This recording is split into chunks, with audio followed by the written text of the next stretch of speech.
오늘은 일반 목사들이 하지 않는 그런 얘기를 좀 하려고 합니다. 제목이 한반도 주변 정세와 기독교라고 했습니다. 그래서 한국 근현대사에 한국이 어떤 위치에 처해 있고, 그리고 그런 가운데서 우리 기독교가 어떤 역할을 했는가라고 하는 것을 국제정치적인 그런 시각에서 살펴보려고 합니다. 그러니까 오늘은 거시적인 측면에서 살펴보는 거예요. 우리가 어떤 때는 그 현경으로 자세하게 들여다볼 필요도 있고, 어떤 때는 망원경으로 크게 볼 필요가 있어요. 오늘은 망원경으로 보는 그러한 시간이 될 겁니다. 우리 교회, 우리 집, 지금 현재 우리나라 이렇게 생각하고 고도하게 그런 큰 틀에서 우리 한국을 보고 그 가운데 우리 한국 기독교가 어떤 위치에 있는가 라고 하는 것을 살펴봐야 됩니다. 그것을 하기 위해서 먼저 중요한 것은 뭐냐, 내가 누군가라고 하는 것을 알아야 됩니다. 내가 누군가를 알아야 내 눈으로 보는 것이지, 내가 누군지를 모르면 남의 눈으로 보는 거예요. 역사를 내 눈으로 보여야 되는 것입니다. 그런데 여기에서 내가 누군가라고 했을 때 여기에 계신 분들 두 가지에 다 동의할 거예요. 첫 번째는 대한민국 국민이다. 그렇죠? 대한민국 국민이다. 두 번째는 하나님을 믿는 기독교인이다. 그래서 대한민국 기독교인이라고 하는 것이 여기에 계신 분들의 정체성일 것입니다. 그러면 먼저 대한민국이라는 건 어떤 나라냐? 쉽게 얘기하면 대한민국은 자유민주주의 국가입니다. 그래서 자유민주주의라고 하는 것은 개인의 자유를 강조하고, 그 다음에 시장경제를 강조하고, 종교의 자유를 강조하는 거예요. 그래서 일반 사람들은 자유민주주의와 시장경제 두 가지만 얘기하는데, 우리 기독교인들은 종교의 자유, 이것도 그 못지않게 중요한 것입니다. 그래서 이 세 가지가 우리 대한민국의 그 가장 중요한 정신이라고 생각합니다. 그런데요, 저는 대한민국이라고 했을 때 이 대한이라고 하는 단어와 민국이라고 하는 단어를 구분해서 생각해야 될 필요가 있다, 이런 생각합니다. 대한, 그럼 뭡니까? 한민족이라는 말 아닙니까? 사실 한이라는 말이 크다는 말이에요. 한만은 어때? 그 한이 한도 있지만 우리 한국 사람들에게 한, 그럼 크다는 거예요. 그래서 그 징기스칸, 칸이잖아요. 그 칸, 크다는 거예요. 그래서 징기스칸은 뭐라고? 대칸, 대황제라는 말이에요. 칸이라는 말은 크다는 말이에요. 그런데 우리나라 사람들이 그 칸, 거의 발음 비슷합니다. 그래서 말하자면 저 중앙아시아에 가면 무슨 아프가니스탄 칸 여러 가지 있잖아요. 한국 나라의 칸과 비슷한 데서가 왔다, 그런 얘기를 합니다. 어쨌든 간에 그 크다고 하는 말도 부족해가지고 대자를 가지고 참 진짜 큰, 그냥 우리나라 사람들이 크다 그거 가지고 만족하지 못해요. 아주 크다 그래서 대한이라고 하는 것은 크다는 말 때 사실 한민족을 가리키는 거죠. 사실 어떻게 보면 맞지도 않아요. 지금 왜냐하면 극동아시아의 조그마한 나라가 큰 나라, 인민족이다, 한민족이다, 이렇게 얘기해요. 그러나 어떤 민족이든지 자기 민족을 다 세계 중심에 놓고 본 것입니다. 그러면서 그걸 문제 삼을 수가 없는 거예요. 어쨌든 대한이라는 말은 한민족, 우리는 당군을 조상으로 하는 한민족이 세운 그런 나라다라고 하는 점에서 대한입니다. 그러니까 이 대한이라는 말은 민족 공동체를 말하는 거죠. 어떤 민족 공동체냐? 우리는 한민족 공동체다 라고 하는 말입니다. 그럼 민족이라는 말은 뭐냐? 민주공화국을 약칭하는 것이 민국이죠. 그럼 민주공화국. 그 민주공화국이라고 하는 개념은 이거 우리나라에서 나온 말이 아닙니다. 이건 서양에서 나온 거예요. 우리나라에서는요, 군주국은 있어도 민주국은 없어요. 옛날에 우리나라는 황제가 주인됐든 왕이 주인됐든 전제 정치를 하는 나라지. 그래서 군주, 임금이 주인이 되는 군주국이지, 민주, 백성이 주인이 되는 국가는 아니란 말이야. 그러면 이 민주라고 하는 말이 어디서 나왔냐? 아시아에 없는 나라예요. 이건 다 서양에서 온 것입니다. 특별히 기독교가 들어올 때 민주라고 하는 말이 온 거예요. 그러니까 저는 이렇게 정리해서 이렇게 말하고 싶어요. 대한은 한민족을 말하는 말이고, 뜻하는 말이고, 이 한민족이 세운 나라는 여러 나라 많습니다. 우리나라에. 대한민국만이 아니라 삼시대도 더 거슬러 올라가면 고조선부터 기가조선부터 청한시대, 삼국시대, 통일신라시대, 고려시대, 조선시대, 대한제국, 대한민국. 그러니까 한민족이 세운 나라는 많습니다. 이 땅에. 네? 그러니까 대한민국은 한민족이 세운 여러 나라 가운데 하나예요. 그러니까 이것은 말하자면 우리나라에서 역사적인 그 민족적인 그 계승을 얘기하는 거죠. 그럼 민국이라고 하는 나라는 어떤 나라냐? 이것은 지금까지 세워본 일이 없는 그런 세운 나라입니다. 고려도 군주국이고, 조선도 군주국이고, 조선 정부군은 조선 일제시대는 나라가 없었으니까 나라를 말할 수가 없는 거죠. 그러니까 대한민국이라고 하는 두 단어 가운데, 대한이라고 하는 단어와 민국이라고 하는 단어 가운데, 대한이라고 하는 것은 옛날부터 내려온 민족 공동체를 얘기하는 것이고, 민국이라는 말은 정치 공동체를 의미하는 거예요. 그런데 어떤 정치 제도를 따르느냐? 임금이 주인이 되는 군주국이 아니라 백성이 주인이 되는 민주국이다. 이 말입니다. 그런데 이 대한이라는 한민족 공동체 우리 기독교가 오기 전에도 있었습니다. 그러니까 대한이라고 하는 민족 공동체에 우리 기독교가 기여한 것은 별로 없어요. 그럼 민국이라고 하는 이 단어, 민국이라고 하는 이 단어는 기독교가 오면서 같이 온 거예요. 그리고 기독교가 그 민국이라고 하는 개념을 들여왔고, 기독교가 민국을 세우기 위해서 노력했고, 그 대한민국이 세워질 때 기도했고, 그래서 이 민국이라고 하는 이 단어는 기독교에게 많이 비치고 있다. 기독교라고 하는 종교가 없었더라면 대한이라고 하는 나라는 계속 어떤 형태로 있는지 모르겠어요. 그럼 대한민국은 어디서 있는지 몰라요. 저는 이런 데서 대한민국은 기독교가 세운 나라다. 그래서 기독교는 대한민국의 건국세력이다. 저는 그렇게 내 생각을 합니다. 저 뒤에 또 얘기를 하겠습니다. 사실 나라마다 건국세력이라는 게 있어요. 미국의 건국세력은 뭡니까? 청교도가 미국의 건국세력이거든요. 고려의 건국세력이라고 해서 뭡니까? 고려의 건국세력이란 불교세력이 건국세력이에요. 조선의 건국세력이라고 해서 뭡니까? 중국에서 배운 성리학을 중심으로 하는 신흥 4대국의 4대국이라는 것은 성리학을 믿는 골수 유교 신자라는 말입니다. 신흥 4대국 계층이 조선이라고 하는 나라를 만들었어요. 그러니까 고려를 불교가 만들고 조선을 유교가 만들었다면 대한민국은 기독교가 만든 나라라고 하는 거예요. 이제 그래서 내가 누구냐? 나는 대한민국 국민이고, 이 대한민국은 기독교가 만들어졌다. 이렇게 볼 때 대한민국이라고 하는 단어와 기독교라고 하는 단어는 서로 뗄래야 뗄 수 없는 단어죠. 그래서 지금 이제 한국의 여러 단체 가운데서 대한민국은 뭔가 가장 많이 부르는 단체가 우리 기독교예요. 기독교인들이 태극기를 제일 많이 부르고, 기독교인들이 이 애국가를 제일 많이 부르고, 그리고 기독교는 대한민국 세력인 거예요. 그래서 대한민국이 무너지면 기독교도 어려울 수밖에 없는 거예요. 기독교가 흔들리게 되면 대한민국도 흔들리게 되는 거예요. 이런 측면에서 이 대한민국 우리가 내 정체성을 대한민국 국민이면서 기독교인이다라고 하는 의미가 이 땅에서 어떤 뜻을 가지고 있는지를 잘 기억을 해야 됩니다. 또 한 가지 서론적으로 생각을 해야 될 것은 뭐냐면, 그러면은 이런 민주공화국 대한민국을 만드는데 이것을 주변의 나라들이 좋아하느냐? 좋아하지 않았어요. 여러분들 나를 알고 그 다음에 우리 주변을 알아야 됩니다. 우리 주변이 어떤 나라인가? 나는 대한민국 국민인데 우리 주변에 어떤 세력이 포진하고 있는가? 그 세력이 진정으로 우리의 이웃이 되는가? 그 세력이 우리를 넘어뜨리려고 하지 않는가? 제가 오늘 얘기하려고 하는 얘기 핵심은 뭐냐면, 우리 주변에는 세 개의 나라가 있다고 하는 것입니다. 머릿속으로 지도 생각해보면 잘 알죠? 하나는 서쪽에 어디가 있죠? 중국이 있죠? 그 다음에 남쪽, 그 동남쪽이죠? 동남쪽에 일본이 있죠? 그 다음에 북쪽에 러시아가 있죠?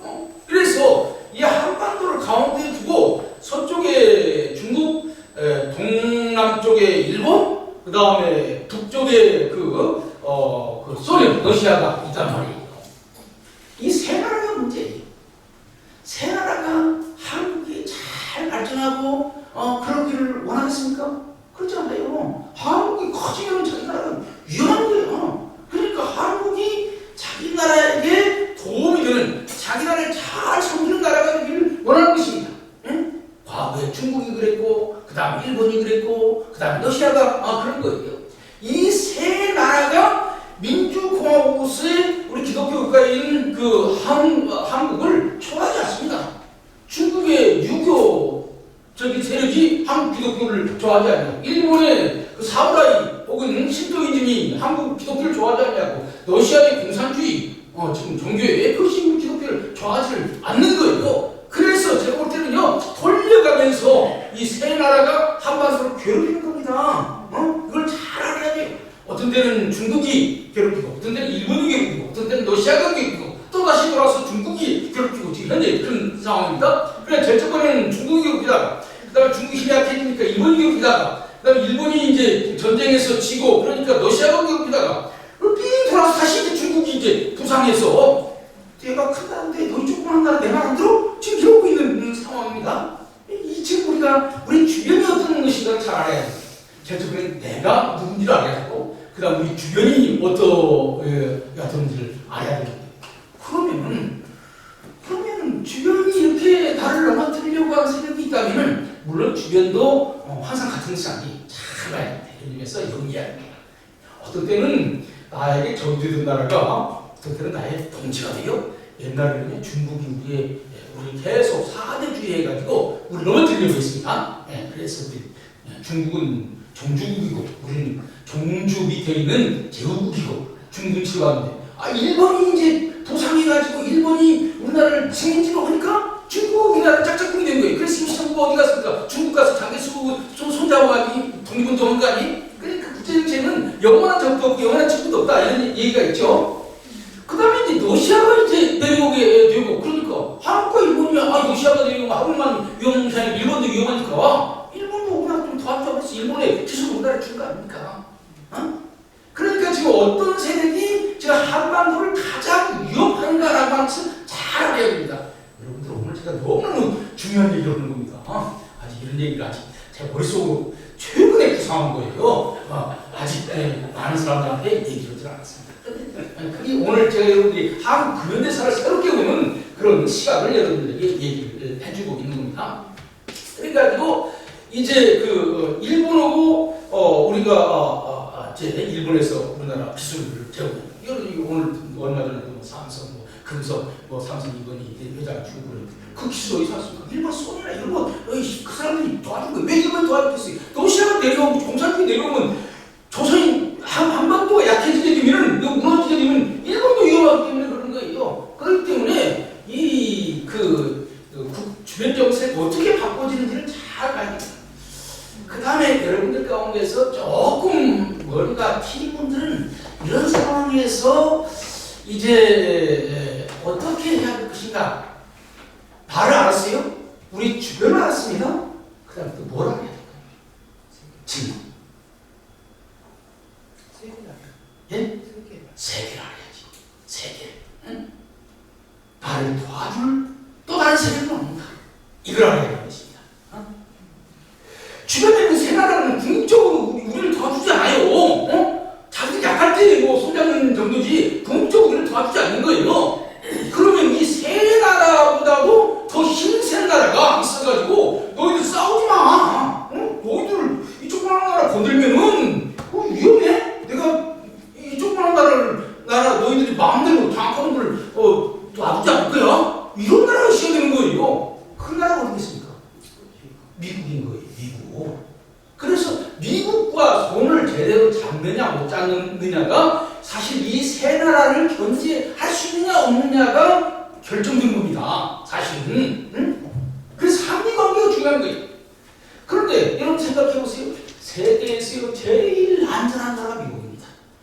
미국이요. 어떻게 보면 멀리 있으니까 그렇지만요. 미국은요. 크게 본다면 한쪽은 미국의 북쪽에는 뭐가 있습니까? 대서양이 있고 서쪽에는 태평양이 있다고요. 양쪽에 너무너무 큰 바다가 있어가지고 유럽이 미국을 공격하러 오려면 배 건너오는 바다 건너오는 그 시간 다 알아. 그 다음에 이쪽에서도 저쪽 공격을 건너오는 시간 다 알고 있어요. 그래서 미국만큼 말하자면 자기 방어에 좋은 환경을 가지고 있는 나라가 없습니다. 중국, 미국 근본적으로 게임이 안 되는 것이 바로 이거예요. 중국이 전쟁을 하면요, 미국과 전쟁을 하면요, 중국 그 서쪽에 있는 중국한테 시달린 압박과 서름에서 시달린 나라들이 다 일어나려고 그래. 근데 미국과 전쟁을 하려고 해도 못해. 왜냐면 뒷심이 위험하기 때문에. 미국은 자기 나라의 안보에 대해서 걱정이 없는 거예요. 그런데 미국 사람들이라고 해서 싸우는 거 좋아합니까? 그래, 미국은 무슨 생각이냐? 기분이 좋아가지고 한번 아우스게 해가지고 내가 한번 세계를 이끌어가 봐야 되겠다 하면은 개입을 하고, 조금 하다가 이제 피곤하고 왜 우리 사람들이 죽느냐 그럼 철수하고. 이걸 누가 하느냐? 김일성도 하고 김정일도 하고 저기 사다म 후세인도 하는 거예요. 그래, 미국과 전쟁 가운데 3년만 버티면은 미국은 스스로 직분에 힘 없어가지고 넘어진다. 이런 생각을. 그래서 옛날에 우리 어른들이 뭐라고 하면 미국을 믿지 말라 그랬어요. 예? 그것도 매우 중요한 거예요. 그러니까 한미 관계가 매우 중요한데, 미국이 그냥 한국을 위해서 영국 나라요. 미국이 영국을 지키기 위해서는 모든 노력을 다할 수 있어요. 그러나 한반도를 지키기 위해서 결정적이지는 않다고요. 이런 측면에서 이제 미국과의 관계를 어떻게 하냐가 매우 중요한데, 한미 관계를 연결하는 가장 중요한 끈이 뭡니까? 우리 기독교입니다. 사실은. 사실은 우리 한국은 미국을 옛날부터 많이 도와주려고 그랬는데, 도와달라고 그랬는데 미국이 번쩍한치 했어요. 제가 좀 얘기를 하고 있습니다. 미국이 우리나라에 대해서 본체를 한 것은 언제냐? 제2차 세계대전, 태평양 전쟁이 일어났을 때 비로소 우리 한반도 문제에 관심 가져보자, 이렇게 얘기를 한 거거든요. 이런 측면에서 지금 미국과 어떤 관계를 맺느냐라고 하는 것이 가장 중요하다. 사실 영국도 있고 프랑스도 있고 그러지만 그런 나라 힘 가지고 중국이나 일본이나 러시아를 견제할 만한 그런 힘은 없어요. 네? 그러니까 미국이 나서줘야 중국, 일본, 러시아가 견제될 수 있는 거예요. 지금도 마찬가지입니다. 현재도 마찬가지입니다. 이렇게 볼 때 이제 정리해서 얘기한다면, 첫 번째, 내가 누구냐? 나는 대한민국 기독교인이다. 대한민국 인면수 동시 기독교인이다. 내가 이 나라의 그 건국 세력이다. 우리 기독교가 건국 세력이다. 그런데 이런 대한민국을 어떤 나라들이 둘러싸고 있느냐? 서쪽에는 중국, 동남쪽에는 일본, 그 다음 북쪽에는 러시아가 있는데, 이 세 나라가 다 한반도의 우호적이 아니다. 왜냐하면 이 세 나라는 각각 한반도를 자기 세력으로 끌어들여야만, 자기 말을 잘 듣는 종주국이랄지 식민지가 되어야만 자기가 안전하다고 생각하기 때문에 그러는 거예요. 그 사람은 뭐 특별히 나빠서 그런 것이 아니라 부정치라는 다 그런 거예요. 그러면 그 다음에 이 세 나라를 견제해서 우리를 이런 세 나라의 위협에서 지켜줄 수 있는 나라는 어디냐? 미국이다. 이것만 잘 정리를 해도 여러분들이 세상을 너무나니 많이 달라질 것입니다. 그리고 미국과의 관계에 있어서 제일 중요한 것은 기독교예요. 미국의 이념은 두 가지입니다. 하나는 민주주의고 하나는 기독교예요. 민주주의고 기독교예요. 여러분들 가운데 트럼프 지지하는 사람들이 많이 있는지 모르겠어요. 그래서 트럼프가 보험주의자들의 지지를 많이 받고 있습니다. 그런데 바이든도 그러더라고요. 나도 기독교인이다. 나도 기독교인이다. 캐톨릭 인정하면 나도 기독교인이다 라고 그러더라고요. 그러니까 바이든이 얘기하는 기독교가 얼마큼 분명한 기독교인지 동성애 주제도 하고 보니까 시원찮은 기독교인인 것 같은데, 그런데 미국은 어쨌든 간에 기독교 국가인 거예요. 그러니까 기독교와 민주주의가 미국의 근본 사상인데, 기독교가 돼야, 개신교가 되어야 민주주의도 되는 것이고, 민주주의가 되지 않고서는 개신교가 될 수 없는 거예요. 기독교와 민주주의는 둘로 나눌 수 없는 겁니다. 이런 측면에서 우리 한국 기독교가 어떻게 국제정세를 이해하고 한미관계를 끌고 가냐라고 하는 중요한 것이고, 또 한 가지는 우리 한국 기독교가 제대로 서야 사실 우리가 원하는 만큼 중국과 싸우고 일본과 싸우고 러시아와 싸우는 것이 아니라, 궁극적으로 중국도 복음화하고 일본도 복음화하고 러시아도 복음화해서 아시아를 평화롭게 만드는 거예요. 복음도 전하고 민주주의도 전해서 중국도 민주주의가 되고 러시아도 민주주의가 되고 일본도 민주주의가 되고 싸울 필요 없어요. 새로운 세상이 오게 되는 거예요. 아마 조지 물러가 지금 이 시간에 우리 한반도에 살고 있다면 그걸 위해서 기도했을 겁니다. 이 한반도를 통해서 하나님께서 어떤 일을 하시려고 하는가라고 하는 것을 조지 물러를 생각을 하면서 기도하지 않았을까, 이런 생각을 합니다. 그래서 오늘 제 강의는 여기까지 서론 얘기를 했어요. 오늘 제 강의는 이제 개항기, 그 다음 일제시기, 그다음 근대 시기 이 세 시기에 걸쳐 가지고 이 주변의 세 세력과 그다음에 미국을 중심으로 한 서구 세력이 어떻게 한반도에서 작동을 했으며 그런 가운데서 우리 기독교가 어떤 그 위치를 가지고 있는가라고 하는 것을 살펴보려고 하는 거예요. 워낙 큰 얘기이기 때문에 얼마큼 얘기를 할 수 있을지 모르겠습니다. 하는 대로 해보겠어요. 이러는데요. 우리 한반도가요. 한반도가 이게 중국이 뭐 힘세면 한반도 지배하려고 일본이 힘세지면 또 한반도를 통해서 대륙을 지배하려고 그러고 구해라 나라 이렇게 생각들 많이 하잖아요. 사실 그 말도 맞는 말인데 또 다른 측면도 있더라고요. 그건 뭐냐면요. 한반도는 사면도 있지 않습니까? 사면은 동서남북 그런 사면이 모든 사면도 있죠. 근데 한반도 지구를 가만히 한번 생각을 해보세요. 서해, 남해, 동해는 다 바다죠. 그러니까 배 타고 오는 것이 어려운 시절에는요, 이 천혜에 안 봅니다. 그러니까 서쪽에서도, 남쪽에서도, 동쪽에서도, 그러니까 해군이 발전하기 전에는요, 이게 큰 누구도 범접하기 어려운 천혜적인 그 안보가 잘 된 나라예요. 이거를 저는 몰랐어요. 중국의 이용장이 조선 정부에 보낸 편지 가운데 이런 내용이 있더라고요. 조선은 천혜적으로 방어하기 좋은 나라. 역시 이용장. 여러분 잘 알죠? 중국의 대정치가가 본능이 달라요. 네? 그러면 한 가지 국적만 이제 그 육지로 연결됐죠? 그런데 그 육지가 보통 육지가 아닙니다. 제일 한복판 백두산이 있고, 그 다음에 압록강이 있고, 청원강이 있어가지고, 이 강만 잘 지키면 되는 거예요. 그런데 사실 강 넘어오는 거 일도 아니야. 그런데 그 강 너머에는 중국의 큰 세력이 있는 거죠. 그 세력을 어떻게 할 것인가? 일본이 그 왜구라고 돼가지고 한반도에 종종 침공을 했습니다만 이것은 작은 마이너한 것이고 보다 큰 문제는 북쪽에 있는 중국을 어떻게 하는 것이 우리가 살긴다라고 하는 거예요. 그런데 여기에서 우리나라는 북쪽과 1대1로 싸워가지고 우리가 이길 수 있느냐? 싸워가지고 이길 수 없다. 그러면 어떻게 해야 되냐? 잘 피 맞추는 수밖에 없다. 그래서 소위 4대 외교라고 하는 것이 나온 거예요. 저는요, 이게 크게 나쁜 것이라고 생각했습니다. 거대한 중국과 1대1로 싸우면요, 지면 그건 나라가 사라지는 거예요. 완전히 그 중국의 하나의 그 변방 한 일개 성이 되는 거예요. 대단한 겁니다. 중국이 주변에 있는 모든 나라를 정복해가지고 한 나라를 한 자기 나라의 성으로 만드는데 또 조선 중국의 성으로 변투냐고 사람 남았다고요? 이것도 대단한 거예요.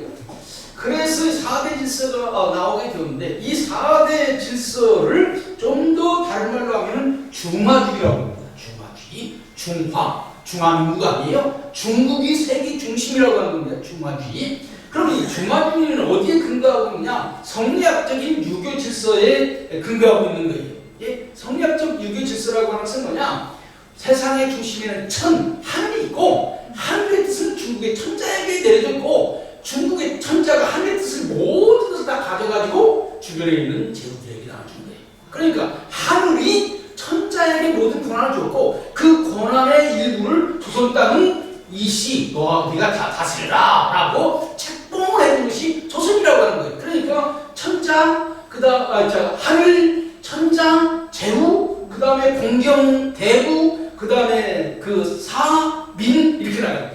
공건 질서를 쭉 설명을 하자 보니까 다 기회가 있으면 얘기를 하고 이렇게 돼서 하늘 천과 하늘의 아들 천자와 천자는 중국 황제를 얘기하는 거죠. 그 다음에 왕 이렇게 이어지는 공건 질서. 그런데 이것은 무엇과 같으냐? 유교 질서입니다. 유교 질서. 유교 질서에는요. 여러분들 우리 한국 사람들이 제일 만나면 뭘 물어봅니까? 낯선 사람들 만나면 뭘 물어봐요? 예? 나이가 얼마냐? 민증 까보자고 하잖아요. 성명도 물어보지만 왜 그래요? 왜 그래요? 아니 유교 질서 가운데 뭐 때문에 그러냐? 누가 했습니까? 그걸 확인해야 되는 거예요. 그래서 이 동양 질서에는요, 영어에는 브라더 그러면 넣고 나중에 없어. 그냥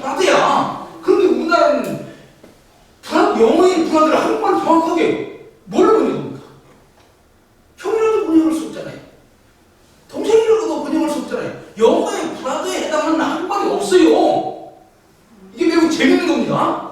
브라더. 다 똑같이 부모에게서 난 똑같은 자녀다라고 하는 의미에서의 브라더는 우리말에 없습니다. 우리나라는 그냥 형이 있고 동생이 있고 셋째 동생이 있고 넷째 동생이 있고 이 질서가 있는 거예요. 그래서 만나서 누가 형이고 누가 동생인가 정확히 알면 그다음 얘기 안 돼. 그래서 저부터 민증 까가지고 그 생일이 하나도 빠르면 아이 원이어를 한 피스를 쓰인 것이 얼마냐. 그런데 나한테 감이 대들어? 나하고 형님이라고 한다고 해서 우리나라 사람들 남기면 지금도 누가 형이냐 이거 가지고 싸우는 거예요. 아마 내가 볼 때 우리 조박사님도 내가 그런 데 익숙해 있어. 항상 그래요. 항상 보통 그러면 형제보다 더 살기 있는 건 뭐냐? 부자예요. 부자. 아버지와 아들이 천자는 그냥 아버지인 거예요. 조선은 아들인 거예요. 그냥 아버지의 나라인 거예요. 아버지. 그러니까 사실 어떻게 보면 이 사대 질서라고 하는 것은 강한 나라와 약한 나라라고 하는 국제 정치 질서와 그 다음에 아버지와 자식이라고 하는 그 유교 질서가 서로 믹스가 돼가지고 사실 큰 나라 생기면 된다. 그러면 큰 나라가 아니면 어떻게 됩니까?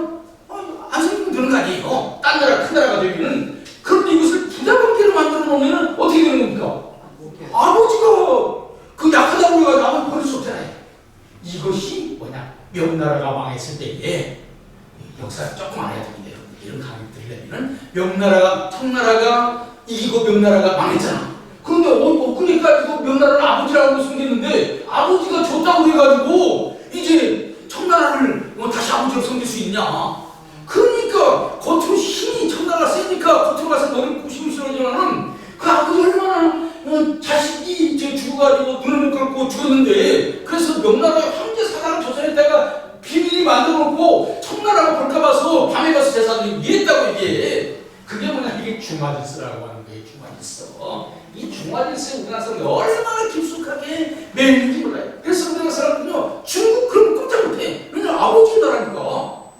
실질적으로요 이름만 가지고는 중국 사람이 한국 사람들이 누군가 외국 사람들이.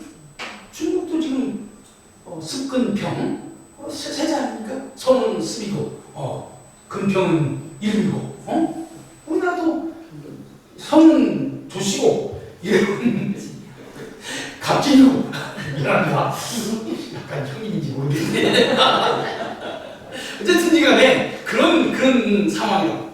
그래서 사실 우리나라의 그 유엔 사무총장 강기민 씨가 사무총장 됐을 때 중국의 관심들이 난리가 났다는 거예요. 우리 종족이 한반도에 가서 살다가 유엔 사무총장이 됐으니까 한국 사람이 유엔 사무총장이 된 것이 아니라 중국의 뿔을 든 반씨가 사무총장이 됐다 이렇게 생각한다는 거예요. 그래서 중국 사람들 마음속에는 조선이라고 하는 나라는 중국의 화력가다.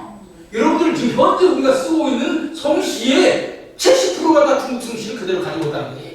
원래는 그렇지 않았다는 게 옛날에 우리나라 이름이요 바뀔 것에 김수로 이런 것처럼 지금 이런 이름이 아니었어요. 그런데 이제 조선시대 때부터 중국화되는 것이 문명화되는 것이고 그래서 성도 중국식 갖다 쓰고 이름도 중국식 갖다 써가지고 소위 창씨 개념이 일제 말에만 있었던 것이 아니라 조선 500년 동안 계속 있어가지고 그러니까 중국 사람들이 족보고 대부분의 여러분 족보 보면은요 우리 조상이 중국 어디에서 와가지고 이렇게 다 나오고 있습니다. 그래 너희들 우리 자손 아니냐? 그러니까 시진핑이 중국 가가지고 조선은 옛날에 우리나라에 있다 우리나라 소국이었다 이렇게 말하는 거예요. 이게 지금 이게 중화질서예요. 중국이 세상의 중심이고 그 중국과 얼마큼 가까우냐에 따라서 이제 어깨에 힘을 주는 거예요. 사실 어떻게 보면요 중국은 우리나라를 오랑캐라고 생각했습니다. 그래서 동이족이라고 합니다. 이는 오랑캐, 이게 동쪽에 있는 오랑캐. 중국은 우리를 동쪽에 있는 오랑캐라고 하고 그 오랑캐 치고는 중국을 잘 섬겨. 그래서 동방예의지국이라고 했어요. 그래서 이 박수수 같은 사람 얘기 들어보면 동방예의지국이라는 말이 칭찬이 아니다. 중국한테 머리가 숙인다는 말이다. 이것을 말도 알아듣지 못하고 동방예의지국이라는 말을 좋게 써. 이것이요 1850년대에 박수수가 이미 그런 얘기를 했어요. 대단한 거 아닙니까? 그래서 이제 우리나라 사람들은 어떻게 보면 이 DNA 가운데 중국 사람 그러면 그냥 꼼짝 못하는 그런 DNA가 우리나라 속에 있어. 그래서 우리나라 사람들 옛날에 중국 대국이라고 그러지 않았어요. 중국이 대국이 우리는 뭡니까? 서북이야. 그럼 DNA가 있으니까 문재인 대통령이 중국 가가지고 시진핑 앞에서 중국은 큰 산이고 우리는 작은 산이지만 큰 산이 꿈꾸는 중국몽에 우리도 같이 참여하겠습니다. 이렇게 얘기한 거 아니에요. 아직도 지금 문재인이 지금 이 중화질서 속에 있는 거예요, 지금. 여러분들은 근데 자세한 얘기 하기가 어렵습니다. 또 얘기해볼까요? 얘기가 끝이 없어요. 정몽주 있지, 정몽주. 몽주라는 말이 무슨 말이에요? 이름이 네. 선주예요? 아이고 이 얘기다가 저 오늘 혼나는 모르는데 그래도 이왕 얘기 나왔으니까 정치한테 혼나봐야 뭐 얼마나 혼나겠습니까? 한번 얘기한다면 몽주라는 말이 뭐냐? 중하라. 중국의 중하라가 중화사상의 뿌리입니다. 꿈에도 중하라를 그리워한다. 왜냐하면 정몽주가 뭐냐? 지금 4대부입니다. 지금 4대부가 6.25 사람이에요. 그렇기 때문에 조선을 고려로부터 내려온 이거 중요한 것이 아니라 나는 유교 신자다라고 하는 중요한 거예요. 그래서 우리 예수 믿는 사람이 베드로랄 지금 요한이랄 이런 이름 짓는 것처럼 유교 신자들은 중국식으로 이름을 짓는 거예요. 꿈에도 말하자면 중화라를 그리워한다. 이런 생각을. 이순신 왜 그런가요? 중국의 순 황제를 그리워하는 마음으로 순신이라고 이름을 지었다는 거예요. 순신. 이런 참 들어봤죠. 참 요즘 한국 사회가 새로운 연구가 얼마나 많이 이루어진지 몰라요. 대단합니다. 근데 여기에서 끝나면 안 돼요. 이 중화 질서가 붕괴되기 시작을 하는 겁니다. 중국이 세상의 중심이다 라고 하는, 나는 중국이라는 말을 왜 안 썼으면 좋겠어요. 일본은 옛날에 중국이라고 하고 진화라고 했어요. 원래 진화는 차이나고, 차이나는 뭐냐면 진나라. 진나라를 차이나라를 부르는 거예요. 진화를 한국어로 쓰면요 이게 암가지라는 거예요. 일본 사람 자존심이 큰 거지. 일본이 태양과 태양의 날짜도 크단 말인데 거기다가 근본 모자를 딱 쓰고 그냥 태양, 지구도 중요하지만 지구도 더 큰 게 태양이잖아요. 태양을 자기 일자리에다 가운데다 딱 놨잖아요. 그러면서 중국은 가지 진화라는 거예요. 이런 배포가 있으니까 중국이랑 전쟁을 하는 거지. 우리나라 사람 중국은 가운데 있는 나라, 그럼 우리나라를 못 봅니까? 변두리 나라밖에 안 된다. 옛날에는 변두리 나라로서 중국한테 꼼짝 못하고 중국을 잘 섬기고 일본한테도 큰 소리 쳤어요. 왜냐면 우리 중국과 가깝다 이게야. 우리는 문명국과 가깝다는데 일본 너희들은 그거 모르지 않느냐? 그러니까 너희는 중국에서 멀리 있으니까 나쁘게 쪽팔리고 우리가 형편없는 나라. 그래서 중국한테는 지나치게 부실되고 일본한테는 지나치게 어깨피고 이게 우리나라의 모습인 거예요. 근데 이 지금까지 반만년의 역사 가운데서 전혀 경험하지 못한 새로운 질서가 오는데 이걸 잘 알아야 돼요. 새로운 시대가 온다고 하면 잘 알아야 돼요. 그리고 이 새로운 시대에 어떻게 그것을 맞춰가느냐, 이 승자가 되는 겁니다. 그게 뭐냐, 속이 마음국 공법이라고 하는 서양의 새로운 질서가 등장하고 있는 것입니다. 그 뭐냐면 서양 기독교 문명이 등장하고 있는 게, 사실 서양도요 중국의 중화 질서랑 비슷한 질서가 있었습니다. 이게 뭐냐면은 사실 중세 캐톨릭 질서예요. 그 중심에 누가 있었냐? 신성 노마 제국이 있었던 거예요. 그리고 노마 교황청이 있는 거예요. 그러니까 교황과 황제가 딱 중심에 있어가지고 모든 것은 우리가 다 중앙다. 어떤 때는 교황이 쓰고 어떤 때는 황제가 쓰고 그랬지만은 그것이 사실 그 유럽에서는 또 하나의 말하자면 유럽적인 중화질서인데, 아시아적인 중화질서가 중국적인 중화질서예요. 사실 옛날에는요 아시아만 있는 줄 알았어요. 저 멀리 딴 나라에 있다는 것을 생각을 못했어요. 그래서 중화질서를 뭐라고 말합니까? 천하질서라고 해요. 이걸 천하라고 해요. 중국 나라가 아닙니다. 중국은 천하예요, 천하. 그리고 천하 밑에 있는 것이 나라죠. 나라예요. 천자는 천하의 하늘의 아들이고, 그 재우는 하늘의 아들로부터 받은 그 조그마한 분봉, 국가라고 하는데 이게 옛날 조선 500년 동안 조선 사람 살고 있던. 그런데 보니까 유럽도 또 하나의 세계가 있는 거야. 중화만 있는 게, 중국만 있는 것이 아니라 또 하나의 세계가 있고, 또 이 세계가 사실은 종교개혁 이후에 엄청나게 많이 발전하고, 특별히 18세기에 과학문명이 엄청나게 발전한 거예요. 그리고 이 과학문명이라고 하는 것은요, 사실 17세기, 18세기에 가서는요, 유럽의 일개 중대만 가도 다 하나 없애는 건 문제도 아니야. 왜냐하면 여기는 칼 들고 총 들고 싸우는데 대포 가지고 싸우니까요. 그래서 어마어마한 군대 간 것도 아니야. 만국공법이라고 합니다. 만국공법. 이 만국공법의 질서에 의하면은 아까 중화질서의 가장 중요한 것은 뭐라고 했습니까? 봉건질서고 이것은 부자가 아니든지 형제가 아니든지 서열을 정하는 거라고 하지 않습니까? 그런데 원래 유럽에서는 이제 천주교가 강했을 때에 천주교와 신성동화 제국이 하나는 황제고 하나는 교황이고 그래서 원수랑 지배했는데 이제 종교개혁으로 그것이 무너졌다고요? 무너지고 이제 소유럽에 여러 나라가 있는 거예요. 과거에는 신성동화 제국, 캐톨릭이라고요? 캐톨릭은 무조건 믿어야 된다 그러는데 개신교가 왜 우리가 캐톨릭 믿느냐? 그래가지고 수없이 1517년 종교개혁이 일어난 다음에 약 100년 이상 그것 가지고 싸웠습니다. 전쟁을 했어요. 피를 흘리다 못해가지고 30년 전쟁까지도 30년이라고 하는 긴 전쟁을 하고 그 결론으로 내어진 것이 소위 무슨 죄악이냐면은 베스트팔렌 죄악이라고 합니다. 베스트팔렌 죄악. 이 베스트팔렌 죄악의 이야기는 뭐냐? 형님이라고 하는 것도 없다. 아버지라고 하는 것도 없다. 모든 나라는 다 똑같다. 이게 베스트팔렌 죄악의 핵심입니다. 큰 나라, 작은 나라, 대국, 소국이 있는 것이 아니고 모든 나라는 다 같은 주권을 가지고 있다. 그래서 자기가 어떤 종교를 믿을지 어떤 정치체제를 결정할 줄은 자기가 정한다 라고 하는 베스트팔렌 죄악에 의해서 외교질서가 생기는 거예요. 외교질서라고 하는 것은 뭐냐면 대등하다고 하는 거예요. 평등하다고 하는 거예요. 그러니까 이쪽과 저쪽이 서로 어떤 일을 하려면 서로 상의해서 서로 합의의 일을 하는 거예요.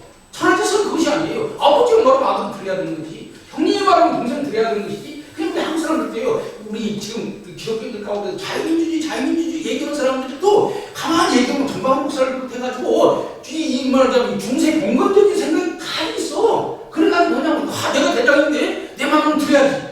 다른 쪽 가서 다른 쪽을 향해서 그럼 민주화 세력이든지 뭐 독재는 다 똑같아 우리나라. 응? 그래가지고 내가 대장인데 너 내 말 들어야지. 다른 사람들을 향해서는 민주주의를 얘기하지만 자기 세력을 향해서는 절대로 독재를 하려고 한다. 이게 아니에요. 이게 아니에요. 베스트팔렌 죄악이라고 하는 것은 모든 나라는 각각 자기 독립된 주권이 있다는 거예요.